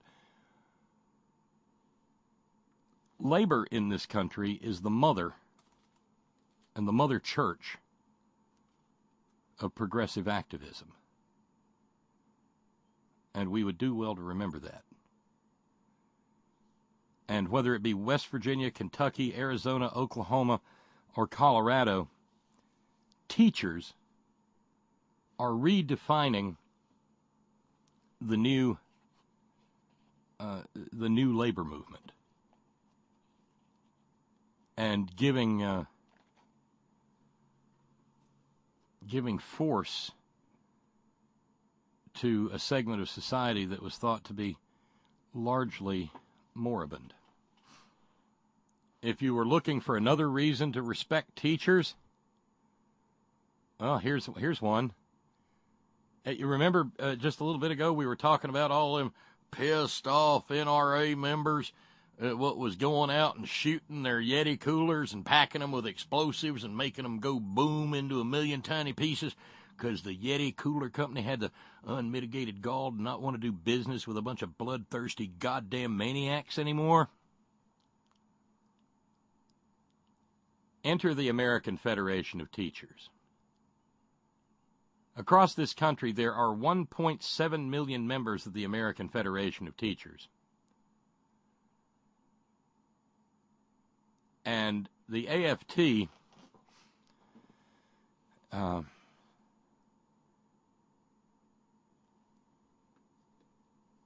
decided it didn't want to do business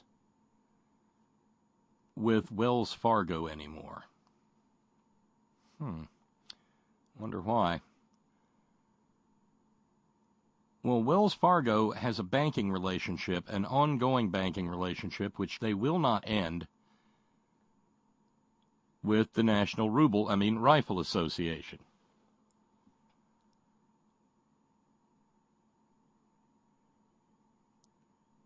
The AFT went so far as to directly recommend to Wells Fargo that it stop lending money to the NRA, and that it impose some level of restrictions on firearms manufacturers. This all came in the wake of the Valentine's Day massacre at Marjorie Stoneman Douglas High School in Parkland, Florida. But Wells Fargo said, fuck y'all, bunch of teachers.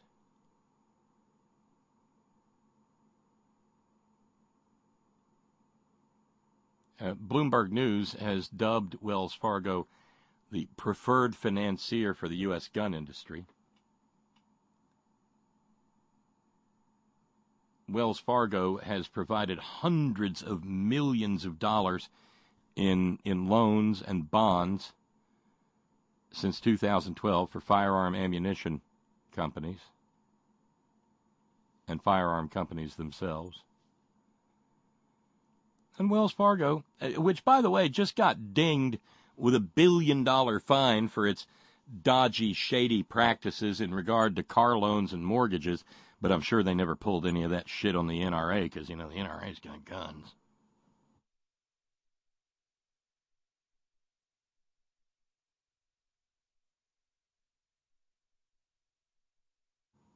Among other things, Wells Fargo provided a, get this, $28 million line of credit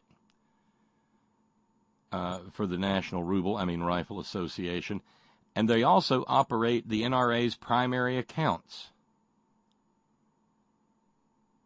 So as of this past week, the American Federation of Teachers and all of its 1.7 million members said that they would forego any further offering or promotion of the mortgage lending program that the bank maintains for AFT members. AFT also said they were going to pull its pull Wells Fargo off of its AFT member benefits site.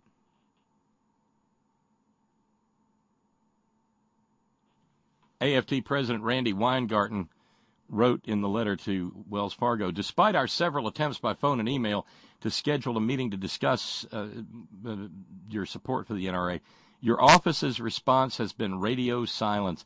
At the same time, we have read in the press that you will continue your relationship with the NRA.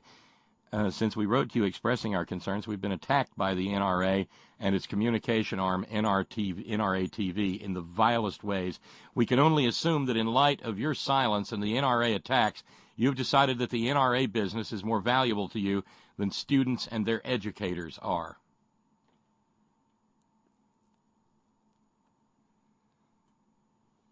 And apparently it means something.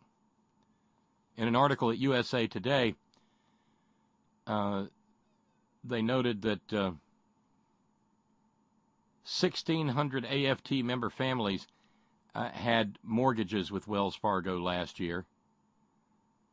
More than 20,000 union members have mortgages with the bank.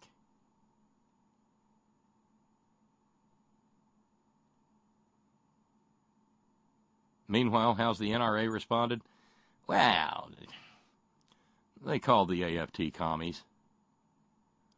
AFT sees the NRA as an obstacle to pushing a radical agenda, one where lazy progressives can sit all day in a classroom while students languish. Well, I'd rather they languish than get shot, but that's me.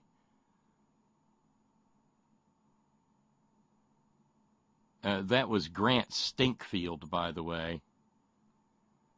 The AFT prefers a boot on the throat of those low-income kids to keep them down, to be dependent on government. I'll put this bluntly. Randy Weingarten and the AFT are one of the greatest threats to our children. Well, no AFT members have ever marched into a classroom and shot the place up. Greg Stinkfield is decidedly overmatched in this case. Randy Weingarten responded saying, last time I looked, it was teachers shielding kids and taking money out of their pockets for supplies for kids. Stop bullying, and why are you so afraid of us asking Wells Fargo to make a choice? Children or guns?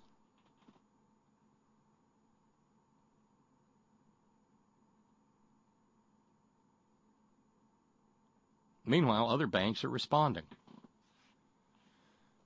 J.P. Morgan Chase said it would limit business dealings with gun manufacturers. Bank of America said a week or so ago that they would no longer make loans to companies that produce military-style rifles for civilian purchasers.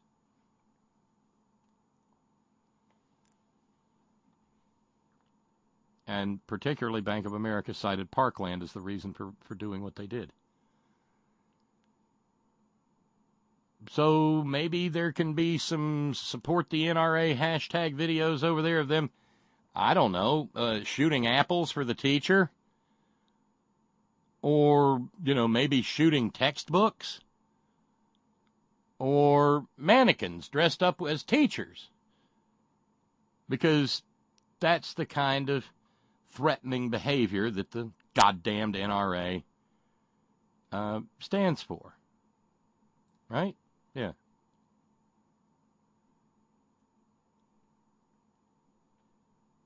Oh, and by the way, sorry about the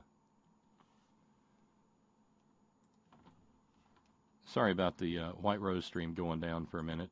It did, but as quick as I saw it.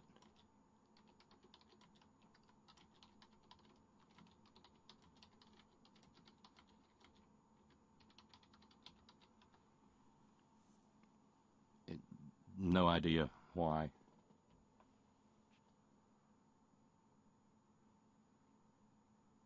Meanwhile, note coming in from Matt in San Francisco. Subject line, weird. Weird how Malala Yousafzai was shot by the Taliban on her way to school and miraculously recovered and received the Nobel Prize. We have dozens of boys and girls weekly in our country, and we can't seem to pass any legislation to bring some sanity to the issue.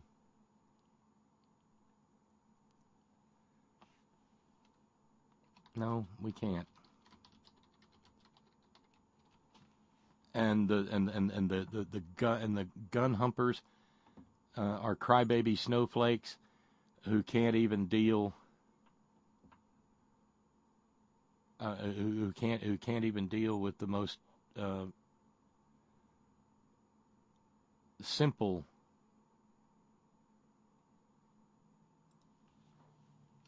efforts to keep, say, guys who go into Waffle Houses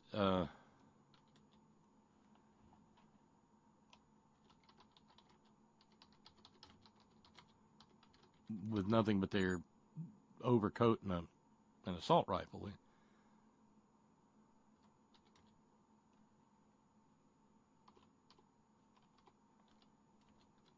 Because freedom.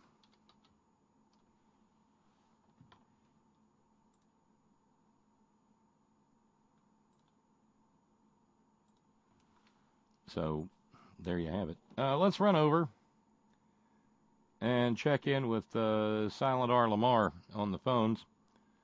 At least the cat didn't re-engineer that. Hey, Lamar. Hey, how you doing, buddy? I'm it's a great day to be a West Virginian, even though spring's never going to get here. Well, you know what? You still got the best area. I've been there once before with my son on a basketball tournament. Mm-hmm. You got beautiful country, and I hate that they're blowing the shit out your hills. Well, not just here, country. but Kentucky, Virginia, Tennessee. Yeah, that's true. But every time you bring up an educational situation, I'm gonna call in. Well, you've certainly got the history and the experience to bring the expertise to the table. Man, I'm looking. I got about 8 more years. I'm gonna retire with about 45 years of teaching the public schools. All I have to say to the Colorado teachers: just walk away from your job. Walk away, and then you see such a flurry of how we're gonna replace, how are we gonna get people to teach our kids, what are they gonna teach? Oh man, sometimes you have to take their bluff and just really go with it. Because if every teacher in Colorado were to walk off their job, what do you think they would do?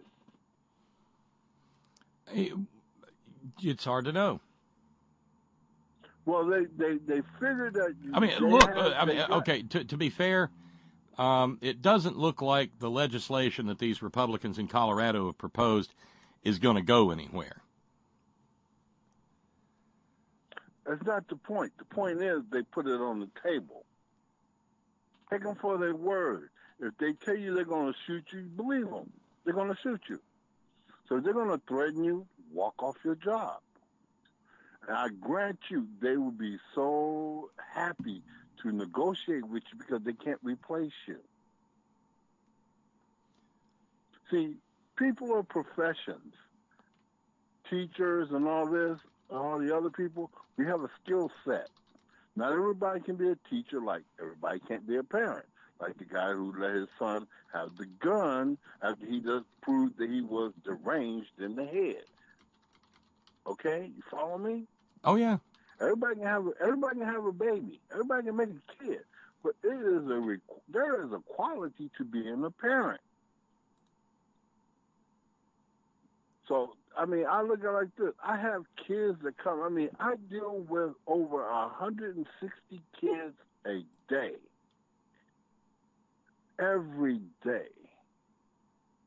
And if we were to multiply that by 12, you know how many lives I impact?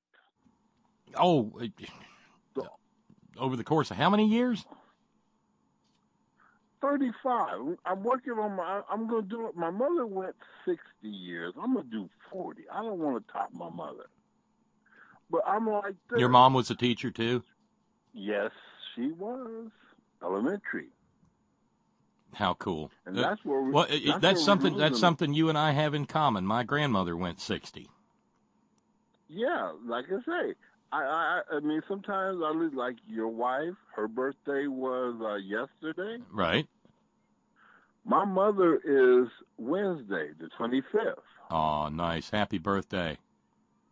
Yeah, and I'm going to take her out tomorrow.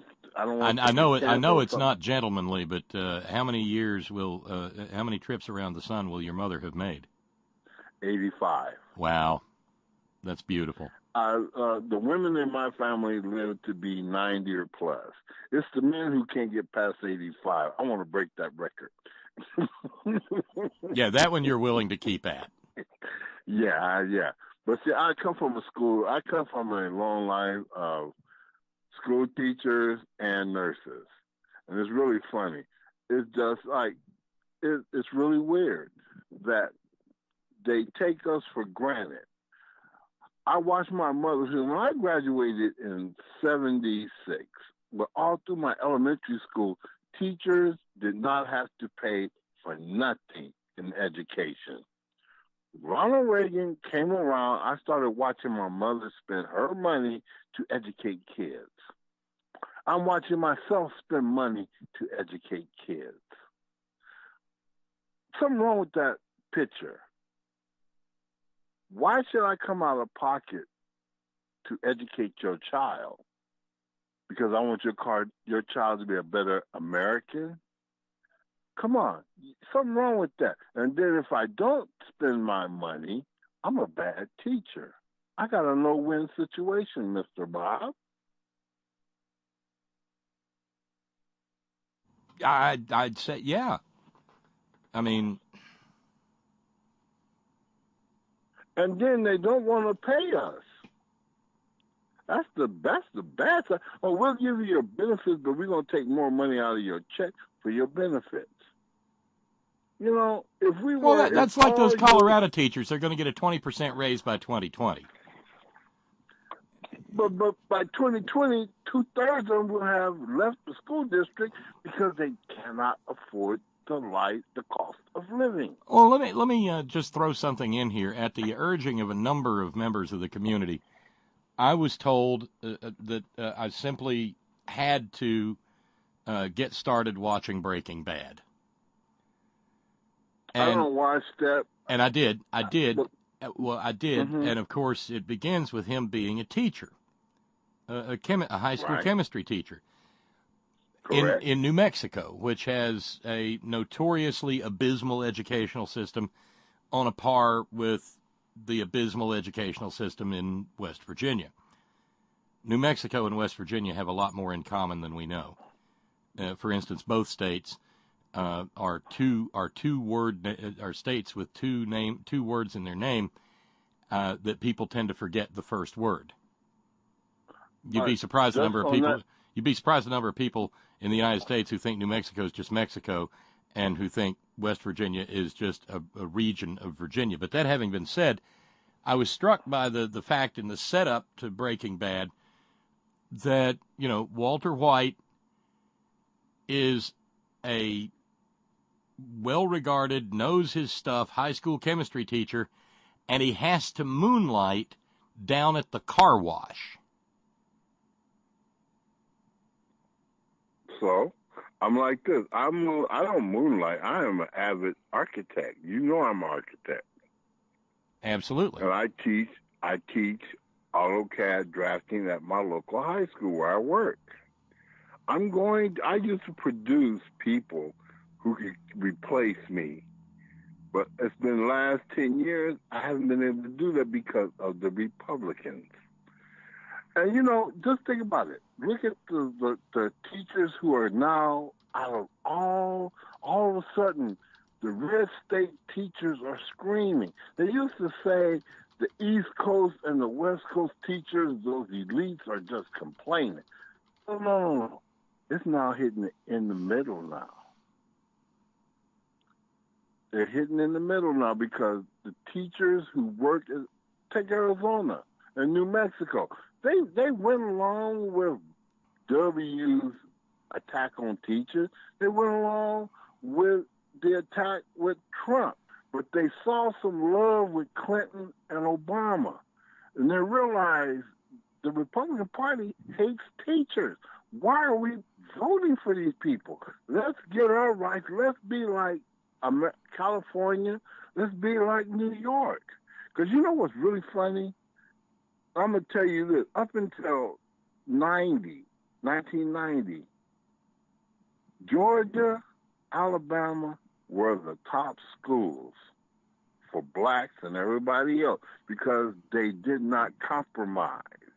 But then the religious Fruit Loops finally got to them because under Reagan, the evangelists got involved. And you need a separation of church and state.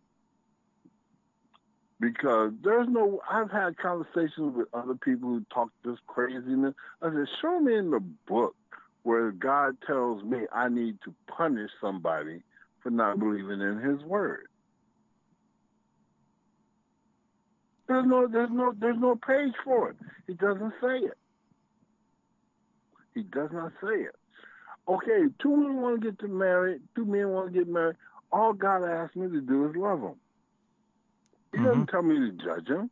He doesn't tell me to write laws to stop them from doing what he does not please. There are his kids. He will deal with them when they get to heaven. What's so hard about that? Let me ask you. No, I mean, I get that. I get it. And, I mean, it's like. Go ahead. Well, Go ahead. Let's drill down a little bit, Lamar. What the hell's wrong with a country that doesn't understand that its educational system has to be top notch if anything else it has is going to be top notch? Okay, there are not enough students going to the schools in the States with good educational systems to pick up the slack for all the kids going to schools in the States with shitty educational systems. And look, there's a certain amount of snobbery, if you will, in thinking that, well, some parts of this country need intelligent students, but Alabama, Mississippi, West Virginia, Kentucky, Oklahoma, screw them. All we need them to be able to do is do what they're told. They need strong backs and weak minds. Well, see, you know what? I agree with you on all of that, but I would like to rephrase it. It's not just that you have a group of Republicans, and yes, I'm attacking Republicans right now because they are the downfall of America. They want to go to a totalitarianism lifestyle. And all that's going to give you is early remnants of Germany and a couple other countries, Italy, where we took the people turned on the administration and hung them all over the area. Well, let me throw something out for your consideration. Just because you might find it intriguing. There's my dear friend Dr. Bill O'Brien is an educator of long standing and of great mind, and he spends a lot of time. I would like to meet him. You can. I don't know if you're going to meet him, but you can certainly listen to him, and he loves interacting with people. And starting last Wednesday and continuing tomorrow and probably Wednesday of this week, he's talking about issues related to education. And among other things, I had a note from Terrace who said, anybody who cares about the future of this country needs to hear Dr. Bill's program from last Wednesday and then, pick up again tomorrow. He wasn't on the air live today. He had to be somewhere. But I agree. I mean, go over to whiterosesociety.org and I've seen Dr. Let me cut you off.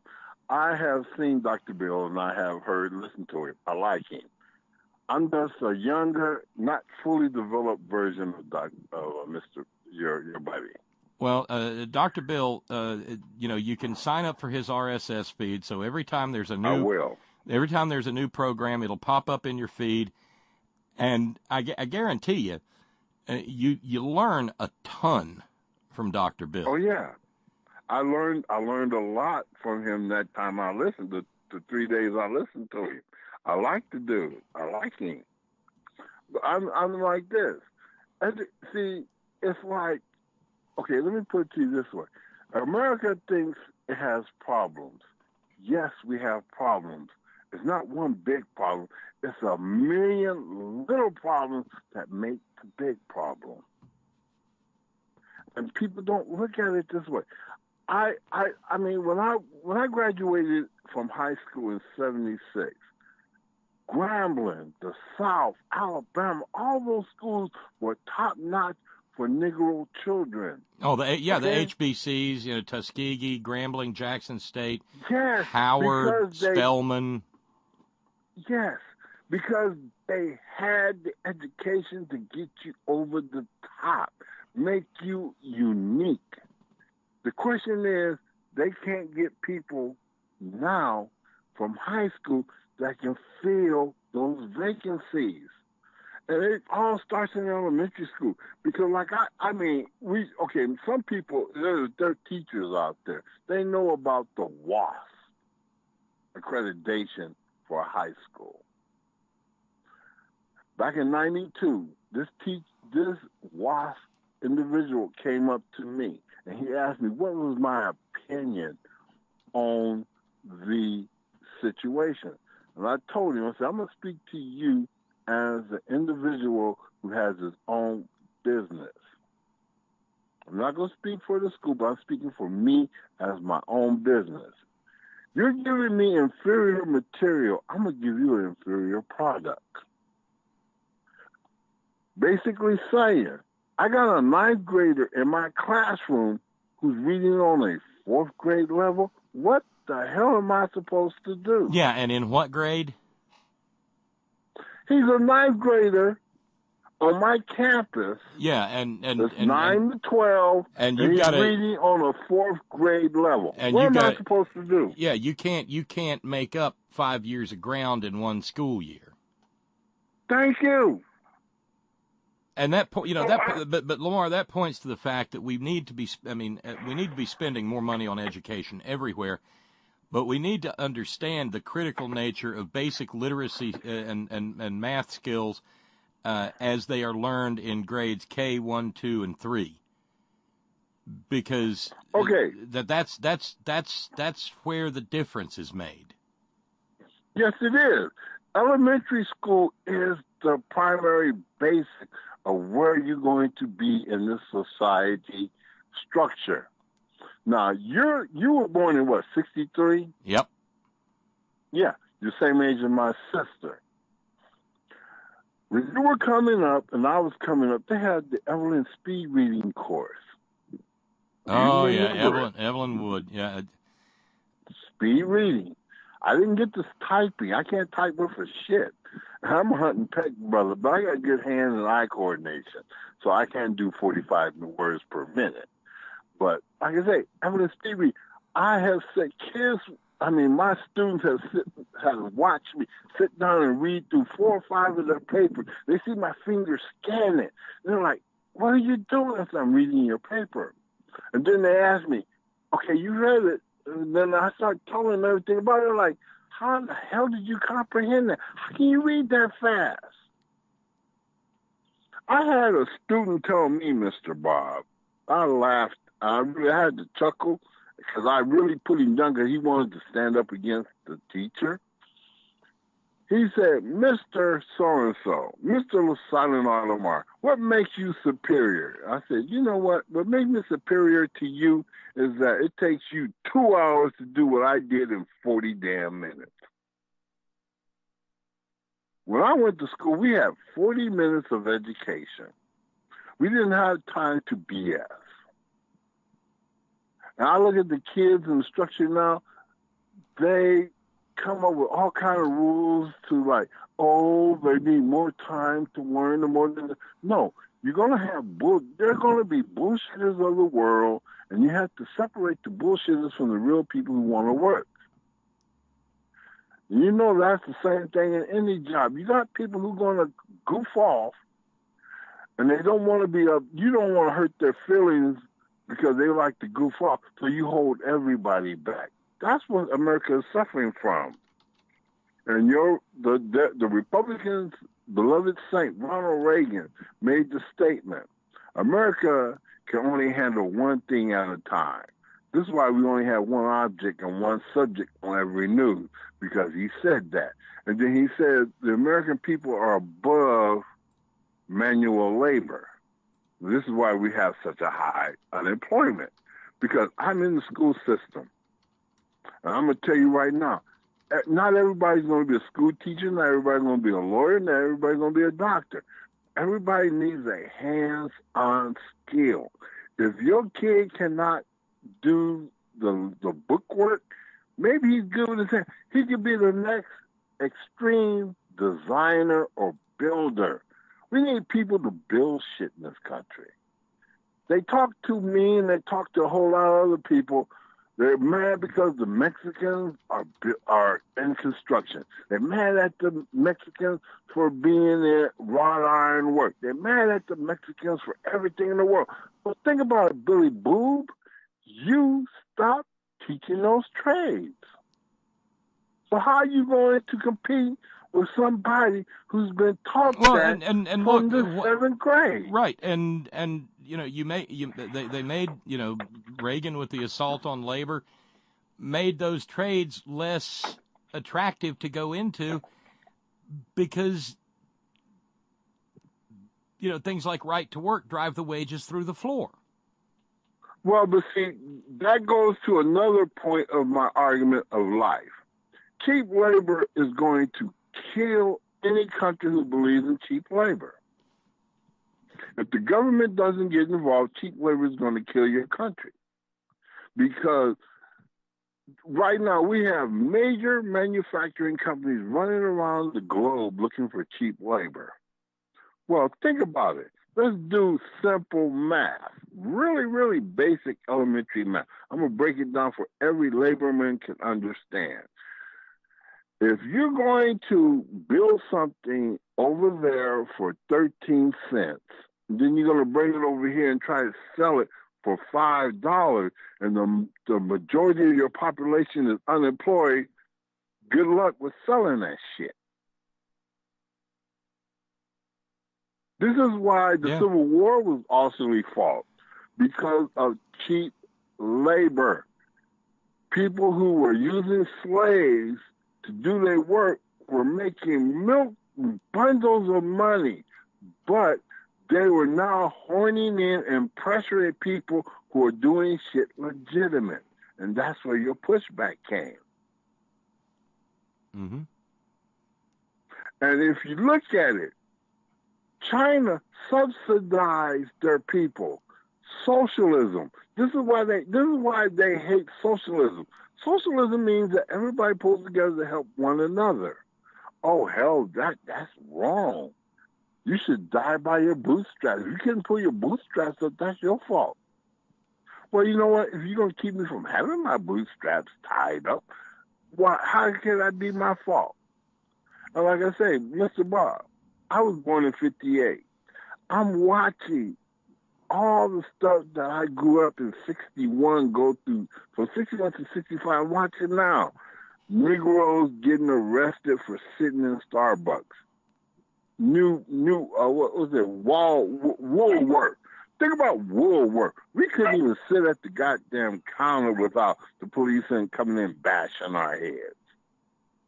You know, people, America, they are not teaching you American history because what you don't know, you are doomed to repeat. And some people, it's not a matter of not knowing; they know and they want to repeat. Okay, you know.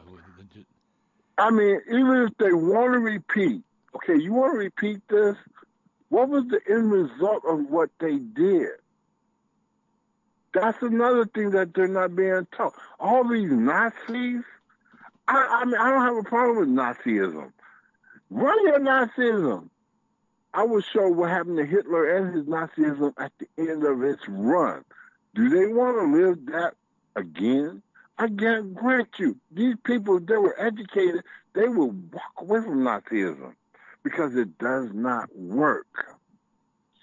Nazism, Christianity, Muslim religion, all Abrahamic religion require that we're all one child.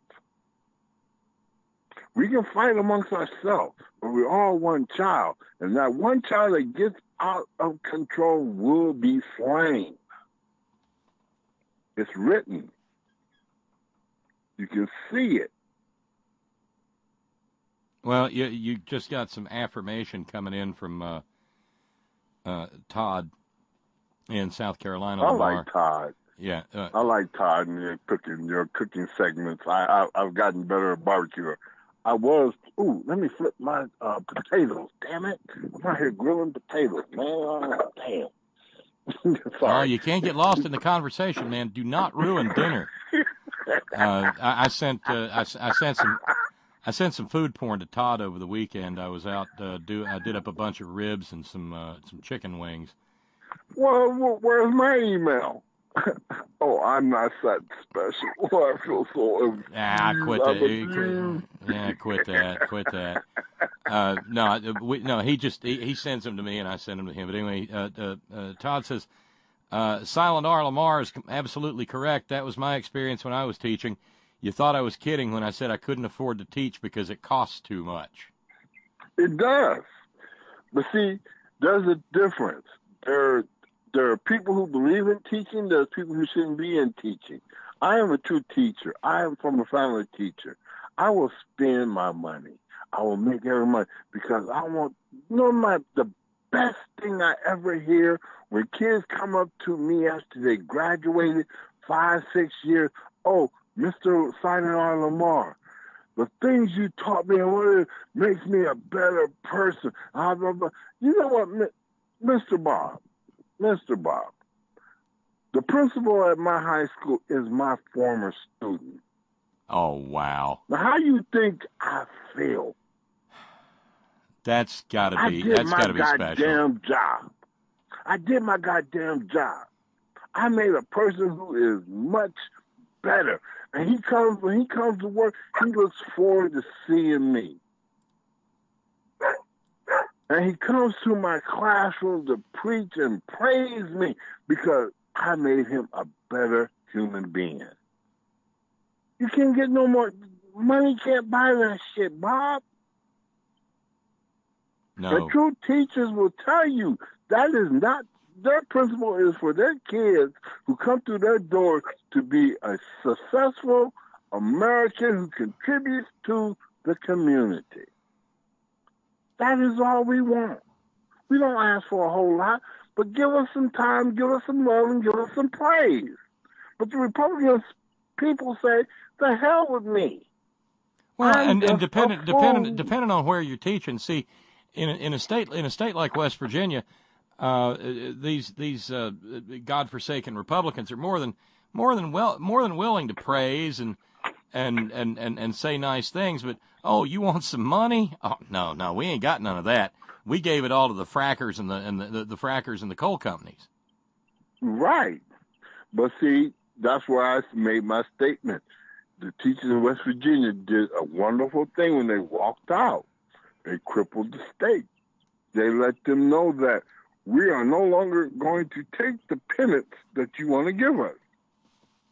And you want us to make your children and my neighbors better individuals? Come on, cough it up, Mr. Bucks. Because, if it was up to me, Bob, I would put it back to like it was in 1945. No, I would even go back to 1932, where Congress didn't have a pay scale. They were part-time employees where they would work 6 months out of the year and then they had to go back to a real goddamn job. The more people don't even know the history of the government. Senators and Congress people were part-time employees. Oh, Franklin said Franklin said that when you left public service, it should be thought of as a promotion because then you would be back among the bosses, the people. Yes, but you have the Paul Ryans of the world and people before him who say they're going to take what we give them or they can just die. We, the people, like it says in Congress, in our Declaration of Independence and all this other good stuff, we the people, which are the multitudes of Americans, we are the government. And when we forget that we are the government, we are doomed to the results. Dr. Bill would say the same thing. We reap what we sow. Well, I hope you'll. Yes. I hope you'll go and you'll download this past episode from Wednesday of Dr. Bill, and I'll do that. And try to catch tomorrow's program too, because he's going to pick up where he left off. Silent R, it's awful good talking to you. You got some affirmation. Affirmation coming from Les. He said nothing but facts from Silent R. Let me say this, as your angry architect friend and beloved brother, if you don't meet your goal come Friday, I may have to bail you out again. Well, I hope it doesn't come to that, because you've been an awful good friend of the program. Me too. But you're good for, I'm not going to say, I'll email you the amount, but you're good for it. All right. Thanks, Lamar. You have yourself a good evening, my friend. Take it easy, my brother. Thanks for everything you do for those youngins. I try my best. You know, I got this uphill climb. I'm getting old. I hit 60 come November. Whew. Well, I tell you what, you got if you're still dealing with ninth graders, you got fortitude that most of us can't even dream of. You take care, Lamar. Like I said, all I want is you to send me some recipe on that food porn network you got. Yeah, Todd just sent me a follow-up. Your ribs are making everybody envious, Bob. That's what I'm saying. You ain't say, man, you need to share some of your secrets with your friends. I don't have any secrets. But you don't send me no recipe. I'll be sitting there. I feel like a mad kid. I feel like the mad scientist. Step one, go buy yourself a char griller acorn smoker. That's step one. Okay. Step two is buy some ribs.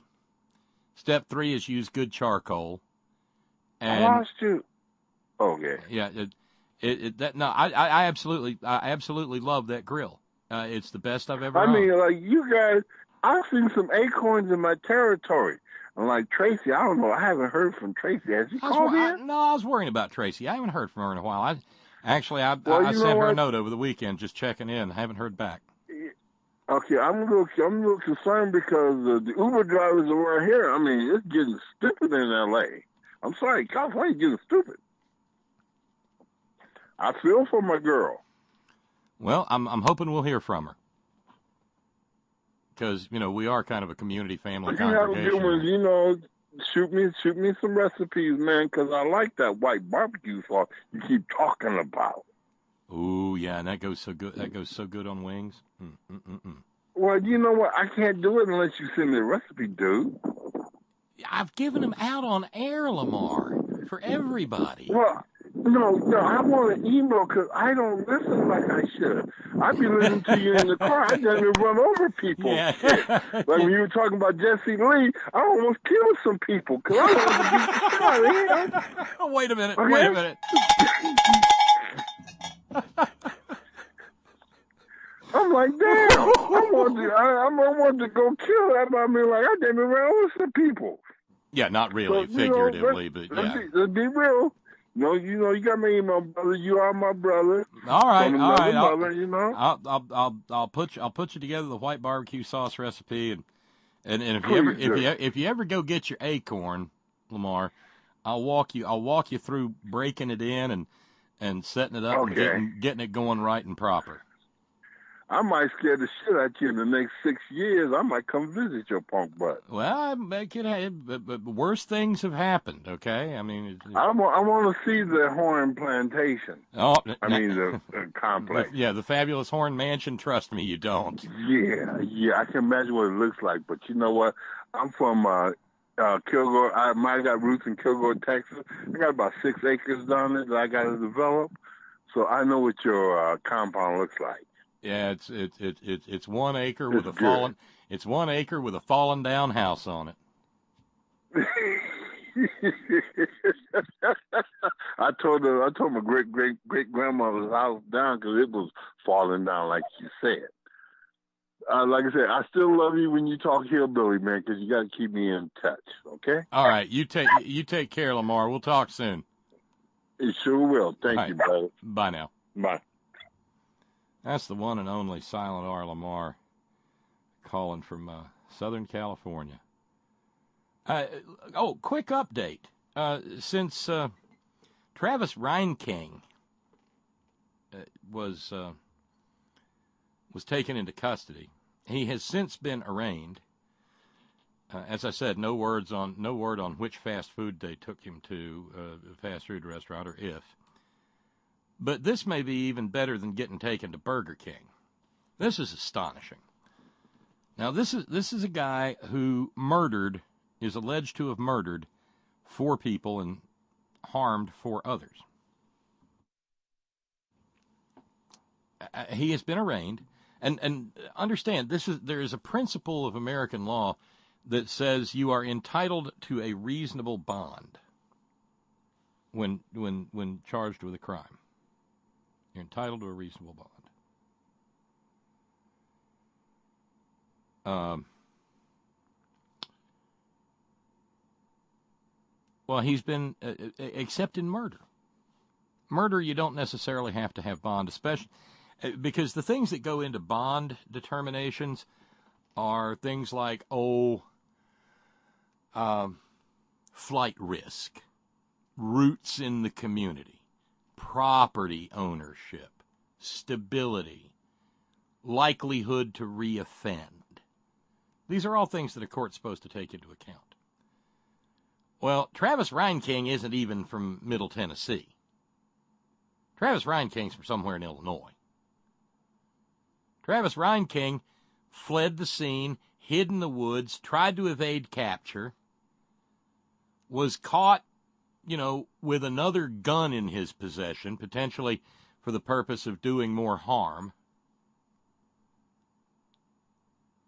And I will be dipped, but he has been admitted to alleged to have murdered 4 people. And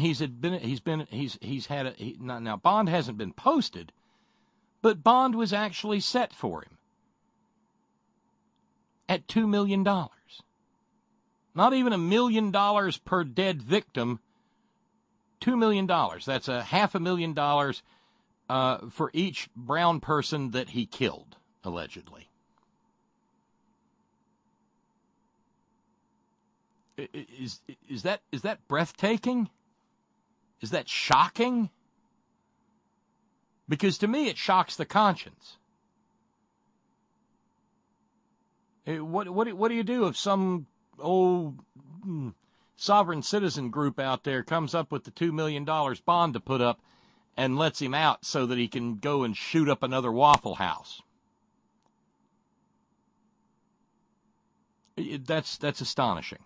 And no, a black guy similarly charged would not get the same treatment. Would not. Just wouldn't. Okay, let's... I have thanks to send out. Thank you very kindly to Will in Chicago who got us started this evening. That took us down to 6:40 to go. And Steve from Georgistan put a $20 challenge on the table, hoping that somebody would match it so that would take us down to only 600 to go. So there's a $20 challenge on the table for anybody who wants to match it. And, well, I really do. I cherish the week of fundraising free radio we get to do when we do get all our fundraising out of the way before the last 5 days of broadcasting of the month. And this is that day. Tomorrow should begin fundraising free broadcasting for the rest of the week and into Monday. But if we don't meet it, we won't do it. Well, there's Marty being an optimist. At least he wasn't released. At least, yeah. Okay, let's check in real quick with Scott. Hey, Scott. And Punky. And Punky. And Chirps. And Chirps, yes. Let me rip out a little page from poor Scotty's almanac. Yes. This would be in the back with the helpful household hints. Yes. And other useful stuff. if a black shooter in Tennessee were similarly charged, well, first of all, your premise is all wrong. If there had been a black shooter, he would not be alive. He would not be alive to be charged. He would be, what they call dead. So there's that. But anyway, I get Punky says amen. He's over my little amen corner. I'll only keep you a couple of seconds. Kudos to Lamar in terms of schools today not teaching history adequately or even properly. And two things that people out there in Radioland could easily do to remedy some of that problem. On Netflix, there's a pretty good series called Oliver Stone's Untold History of the United States. It's like 10 or 12 episodes, and it gives you stuff that I guarantee you did not learn in school, unless you were in school a long, long time ago, and even then, you probably didn't learn it. And another one, you'll have to go to the library, because it has yet to be released in any public way for home viewing. In the early 90s, like 91 or so, PBS had a great 5-hour series called Making Sense of the 60s. And I tell you, a lot of libraries have it on VHS. If you can unearth your old VHS deck, I guarantee that will give you some information and some context that, believe it or not, will help you zero in on why things are crazy today, because we're still fighting some of the battles. I mean, Trump is the answer, the response to a lot of those right-wing unwon battles of 50 years ago or more. So there's that. But that's not why I called. I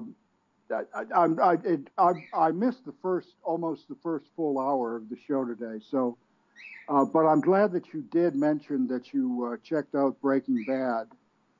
And this past week, I did something that I do every couple of years. I revisit the entire series. Yeah, I was going to say, it wasn't watching Squidbillies. Okay.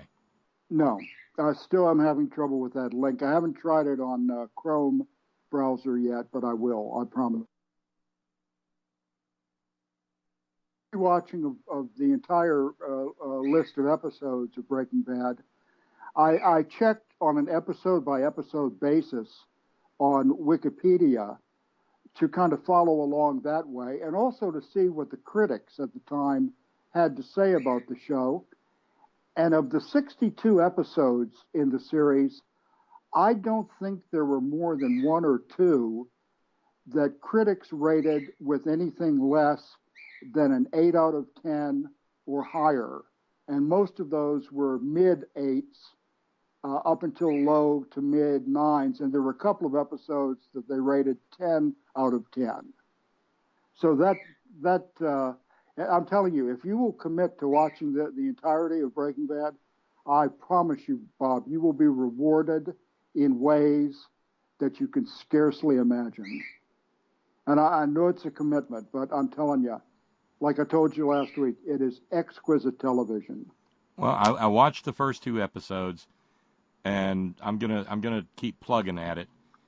I had some bizarre dreams after that second episode for reasons that might be obvious, but yeah. Well, I'm telling you, there is so much TV that doesn't come anywhere near to being well crafted.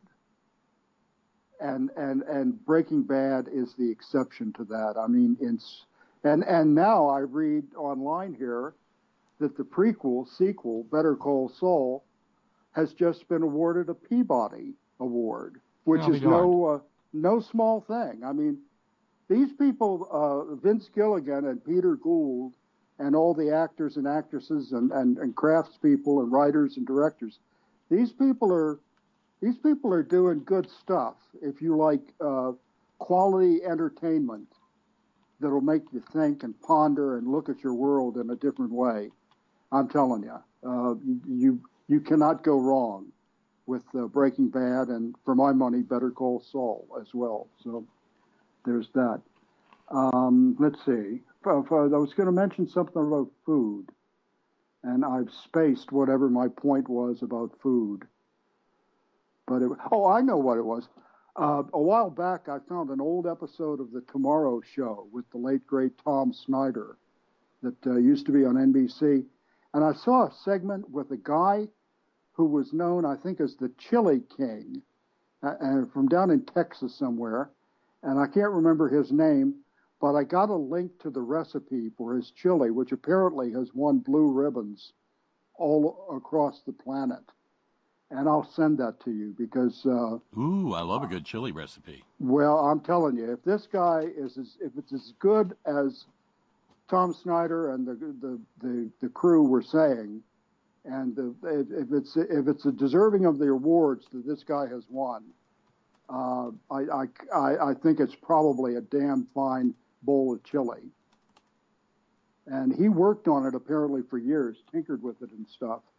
But I'll find that link and send it to you, and you can tell me what you think. Okay. But anyway, I guess that's it, unless you got something for me, a burning question. Well, no, I mean, it's not a matter of disinterest, but, well, I've already asked my question, and the answer is, Yeah, I don't know what it is. I've two browsers that I use on this laptop. One is Safari, which is like the native Apple Mac browser, and I added Chrome browser a while back for other stuff, and there's some setting on the Safari that I've put into gear that's causing me trouble with this link that you sent for the Squidbillies, but I'll try it maybe later tonight on Amazon Chrome. Well, see, if you did not have Google Chrome, if you didn't have the experience of being born and raised in Virginia, even though it was Northern Virginia and therefore civilized, I wouldn't suspect that you might get a kick out of Squidbillies. But my God. Oh, I know a lot of country folk. I mean, there some of your ancients back down Manassas way could probably very easily, and I mean no offense by this, because the same could be said of mine, could very easily find their way into a Squidbillies script. Probably. Hell, some of my current contemporaries who I knew and grew up with back then could probably fit into a typical episode. Because there's a lot of turd hoppers and shit kickers in my family and background and extended folk. Well, I tell you what, I got a real thrill. I've never had a find quite like this. I actually, and who knew? This is just gonna tickle. The New England contingent of the Horn Family Community Congregation is going to be thrilled to hear this. No, they're not. I found my New England roots. And it's a story that there's a detail there that has to be fleshed out. But I actually found the passenger manifest and the name of the ship and the year that it arrived of one of my ancestors. Really? Yes. The ship, the Elizabeth and Anne, had in the early years of the 17th century been engaged in slave trafficking. But then when the British government decided that it was going to start sending its ne'er-do-wells abroad, the owners of the ship thought that there was more money to be made doing convict transportation. Mm-hmm. And then they found the best gig of all. Religious maniacs who wanted to go to America and would pay for the privilege. Mm-hmm. And so I found him. And it makes for a hell of a story. Incidentally, religious maniacs booking passage for the New World, so-called. is detailed quite nicely in the early chapters of Kurt Anderson's book from last year, Fantasyland. I got to get serious about that book. That's one. It's great. Everybody I know who's read it has just thanked me profusely for mentioning it and letting them know about it, because it's. Anyway, go ahead.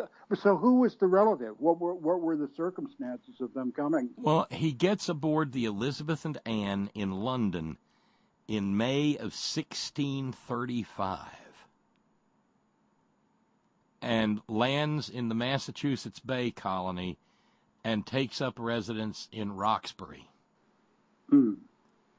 At exactly the time when there's a great big religious hullabaloo taking place that was led by another one of them troublemaking women's, a woman named Anne Hutchinson, who was challenging the patriarchal structure of Puritan religion at the time. I'm pretty sure she is one of the characters in Kurt Anderson's book. And she gets, she's got it's called the Antinomian controversy, and it shook that colony to its core. And my ancestor, at the tender age of 17, walked smack dab into the middle of it. Well, you know why it shook up the authorities. Well, yeah, because a woman was saying that she had direct access to divine inspiration. And the last time a woman got uppity like that, her name was Joan, and they burned her at the stake for it. Yeah, it was a woman calling men and the power structure on their obvious bullshit. Yeah. And so she winds up getting exiled and is murdered by the natives in the Bronx, of all places. Yeah. But anyway, he married and lived out his life there, and his grandson then shows up, of all places, in Virginia, in the Tidewater country. And he's a tobacco planter. And it's by the end of that same century. And it just fascinates me to no end. But I've got to get you hooked up with my niece who lives down in Texas somewhere. She's actually taken classes and has a certification in genealogy, and she's got our entire genealogy for the various sides of my family, and she's doing this apparently as a sideline. I'll have to get you hooked up with her, because if there are people to be rooted out in the tree, she'll find them. And he came, and he was born either in Lancashire or Southampton, and that's where the trail goes cold.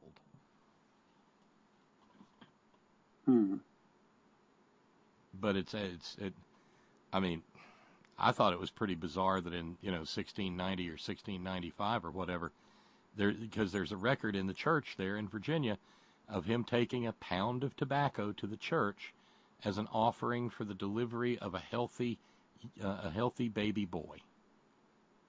Yeah, churches back then even were scamming the folks. You goddamn right they were. And that's why they're churches.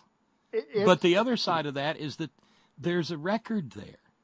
Yeah, that I was just going to say, there was one good thing about churches. If you can say just one good thing about them, it's that they kept decent records: baptismal, marriage, and burial. And apparently you had to get some sort, and I need to look into this some more.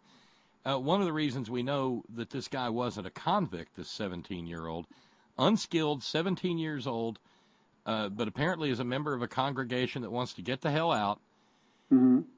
But they all had to swear an oath of or affirmation of sovereignty and be certified by the parish minister or whatever before they could leave England. Yeah, that makes sense. And it's just And it was an 8 to I think it was an 8 to 10 week voyage on a shitty little tub that probably didn't have more than 100 people on it. Can you imagine that? Yeah, understand the Mayflower was a monster, comparatively speaking, at 180 tons. Most of the ships, and my God, the Great Migration of white Protestant English to the North American mainland, the list of the ships is I mean, they were just back and forth and back and forth and back and forth and back and forth. It was like a transit. Well, it wasn't like one. It was one.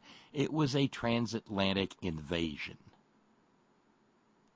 Yeah, but on the matter of the boats, Bob, they were essentially the Greyhound and the Trailways of their era. And even in today's world, you've got cruise ships. Stories will pop up in the media on a fairly regular basis of nightmares and horror stories. Oh, yeah. Of modern day, well-equipped, professionally designed cruise ships where all manner of hell and disease break out, okay? Or there was one a couple of years ago that was stuck down in the Gulf of Mexico, and the engine had burned out or something. And they were stranded literally at sea for the better part of a week. You know, and people getting sick. Oh, God. Now, imagine, take yourself back to the mid-1600s, late 1600s, and imagine, what did you say, an 8 or 10 week voyage? Yeah. No certainty at all in terms of when you depart that you're actually going to get where you're going. I mean, if they drained the Atlantic, I imagine the wooden hulls wouldn't have lasted, but can you imagine the undersea landscape of ships that didn't make it? Well, no, that's the thing. And maybe it speaks to British seamanship, but they were remarkably disaster-free. Really? They were very good at it. There were a couple of noteworthy disasters, but for the most part, it was get on the boat, and 8 weeks later, after you've lost 50 pounds by throwing up everything but your toenails, New World! Jeez. And I love these little moments that come out as a result of these things. I just got a note from Lee in New York saying, Ann Hutchinson is the source of the name for a highway in my area, and Lee's in the New York City area, Hutchinson River Parkway. Yeah, I'll be darned. I've heard of that road. And Charlene just wrote in from Rhode Island to say, I had forebears settled in Roxbury in the 1630s also. Cousin. Yeah. but it was Roxbury is just a part of Boston now. Yeah. But it like was a neighborhood. But it was its own independent community, and it was a juggernaut too. And we tend to think of those early Puritans as being dour and humorless. Well, it's spelled Roxbury now. Well, when they founded it, it was Rocksbury, because the ground was so goddamn stony you couldn't work it. It was nothing but buried rocks. Yeah. So, so there's that. But no, it's I don't know. I don't know why. I don't know why I don't know how the grandson Abraham winds up in Virginia. Maybe he decided, Congregationalism and Puritanism wasn't for him, and went down somewhere that there was a chance to, be a good old fashioned. What do they call them? There's a nickname for Anglicans and Episcopalians. C of E. No, but the something, and it rhymes and it's funny. I can't remember, but and then I mean, and once I get to the guy in Virginia, I can trace him all the way trace him all the way to me. With a few stops along the way in places like Carroll County, Virginia, where in one census my ancestor was the only resident of the Carroll County Jail. Oh, really? Yes. We've all got Any one of word on how he wound up there? No, but he winds up divorced shortly thereafter, and moves here. He and his brother together, and his brother goes on to become a member of the legislature, a senator, the sheriff for eons in a county, and my ancestor just settles down to farming and leads a long and quiet life as a farmer. Well, and I know and a banjo player. A banjo player. There you go. And a Bible reader. I know we're right at the top of the hour, but I would be remiss if I didn't mention this quickly. On my mother's side of the family, it's pretty white bread, okay? I mean, in Alexandria, I'm like fifth or sixth generation back when I was born there 60-some years ago. So my mother's side of the family is all pretty white bread, and we actually do go back to someone who did come over on the Mayflower. So there's that. Meanwhile, my dad's side of the family all came from Eastern Europe. I was going to say, that would be the crazy Russians, right? Well, no, not exactly Russians. Bulgarians would be, because that's the tricky part about that region. The names change and the maps change from not decade to decade, but century to century. Okay? I mean, even in our lifetime, what used to be Czechoslovakia is now the Czech Republic. Where's that place? Yugoslavia has gone through more than a few changes. Yeah, Serbia, Croatia, Slovenia. Yeah, but it's been in the last 10 or 12 years that we've discovered relatives back there that my niece has hooked up with through these genealogy searches and stuff. And it pisses me off because my grandmother and grandfather on my dad's side came over from the old country in the 19 teens. Okay, so every time I hear Trump and his minions talking about this made-up shit about immigrants, it just pisses me off all over again because some of my people came over from somewhere else and they were given an opportunity. That's all that people want in life is a damn chance, you know? No guarantees necessarily, just the opportunity to make good. And if you allow them that space and that opportunity and this freedom that they're real big on beating the drum about, you will see the benefits and the results, you know? And it just pisses me off all over again when they make up this shit. It's like... No, it's garbage. And look, let's make no mistake. When your Eastern European ancestors arrived, they were probably some brand of Orthodox. And it's not like the mainline Protestants were, well, hail fellow, well met. Come on over here and bring the incense censer with you too. Yeah, marry my daughter. Sure, why not? Oh no, there was nothing remotely approaching a welcome mat. If anything, it was the exact opposite. No, get the fuck out. What are you doing here? And the house that my dad grew up in, I'm sure it's not there anymore. Anybody who knows Alexandria, who knows where George Washington High School is on Mount Vernon Avenue, it was more or less directly across the street from George Washington High School. Wow. And it was a horror. It was a clapboard house with a wooden porch. And in the 60s, when I recall being told that's where my dad grew up, along with 4 brothers, and a mama and a papa, We couldn't imagine it. We couldn't imagine it.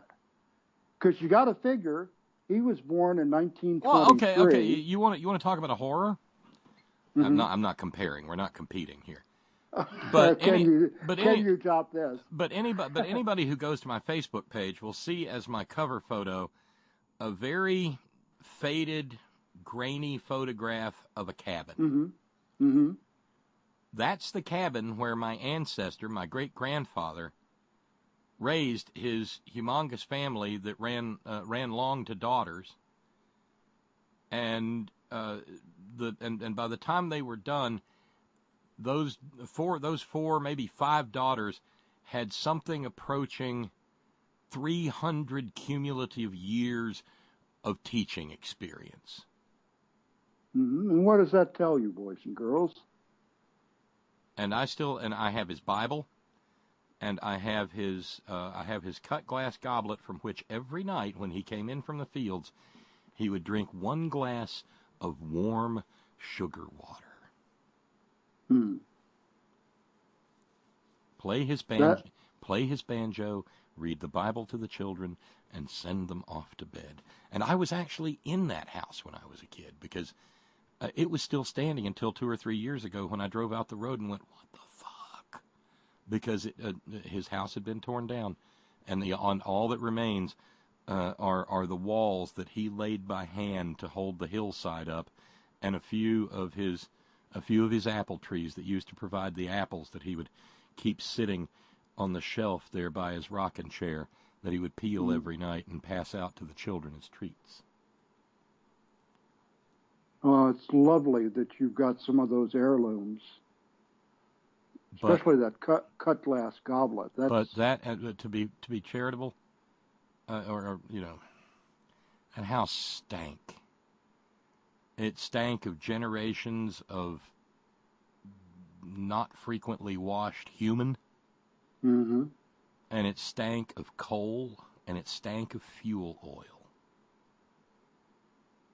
And I remember that country, you saw it all over the place, particularly in the country, a linoleum or some sort of floor covering with a cabbage rose design in it. And it's fixed in memory.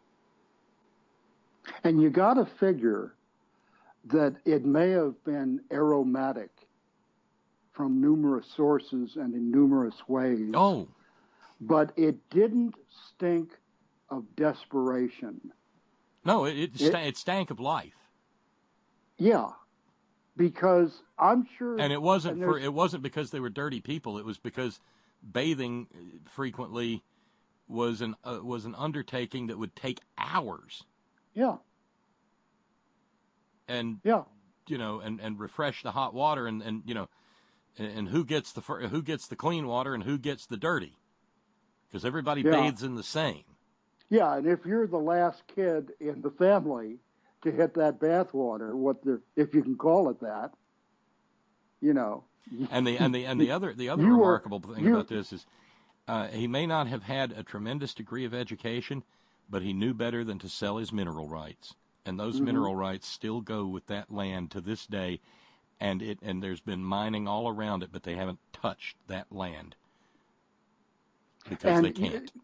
Getting back to New England, there's a word that describes people of New England, New Hampshire, Maine, Vermont, places like that, and I think it's applicable to the people of your ancestors. Hard scrabble? No, flinty. Flinty. Flinty? Well, maybe, yeah, sort of, kind of. Hard scrabble definitely counts. Yeah, but by flinty, I've always taken that to mean like the little flint in your Zippo lighter, that when you turn the little ignition wheel, a spark happens and fire comes out of that thing. Yeah. Flinty, hard, resilient, determined, and occasionally combustible. Exactly. There you go. Bingo. Yep. Bingo. Well, Scott, I got to get out of here. It's been a delightful conversation, but And thanks for, and you and I have a talent for examining the obscure. Well, I want you to keep us informed about your genealogical travels and discoveries, because it gives me a better insight regarding you. Because really, and I know what you need to go, but genetically speaking, you and I both carry some of those forebears. You know? Oh, yeah. And that's magic to me. You know, you talk about living eternally in the next world. Never mind that. There are people who are part of my makeup that I've never even heard of that have some impact on who and how I am, strangely enough. And you too, and everybody else out there. Sure, exactly. Anyway, go grill something, or. It's a little late for that, but I don't want to ruin my. I don't want to burn myself out on ribs, so I've decided that next weekend it's pork butts. Well, I'll send you the chili recipe, and you can see what the Chili King had going for him. I think he passed on, but I'll send it all to you. All right, sounds good. Thanks, Scott. See ya. All right, bye now. That's weird. Sometimes Skype just drops out. Silent R. Lamar says, tell Scott, thank you, please. Well, I think you just did, Lamar. And so we're out of here. Thank you to Steve and to Will in Chicago. Thank you to Will for jumping in, and thank you to Steve for the challenge. Steve went ahead and fulfilled the challenge, even though there was no response. So tomorrow, the fundraising goal will remain at $620. $620 to go, and if we can just finish it off, we'll have fundraising-free radio for the rest of the week, the rest of the week, the rest of the month. Thanks, everybody. Thanks to our all-volunteer staff in the chat room. Thanks to Sparky and Steve from Georgia Stan, fresh back from vacation, all tanned, rested, and ready. Thank you to our news ninjas. Thank you, Brother Deacon Asa, headon.live. Thank you, John Fox in Australia. Thank you, Ben Birch, whiterosesociety.org. Thanks to the hardest working, bravest people I know, the men and women of Coal River Mountain Watch, crmw.net. Remember, I'll be filling in for Malloy come Thursday of this week. And that means a 2-hour program on Thorn in the Side Thursday. And always, always, always, Gina, it's all for you. Later.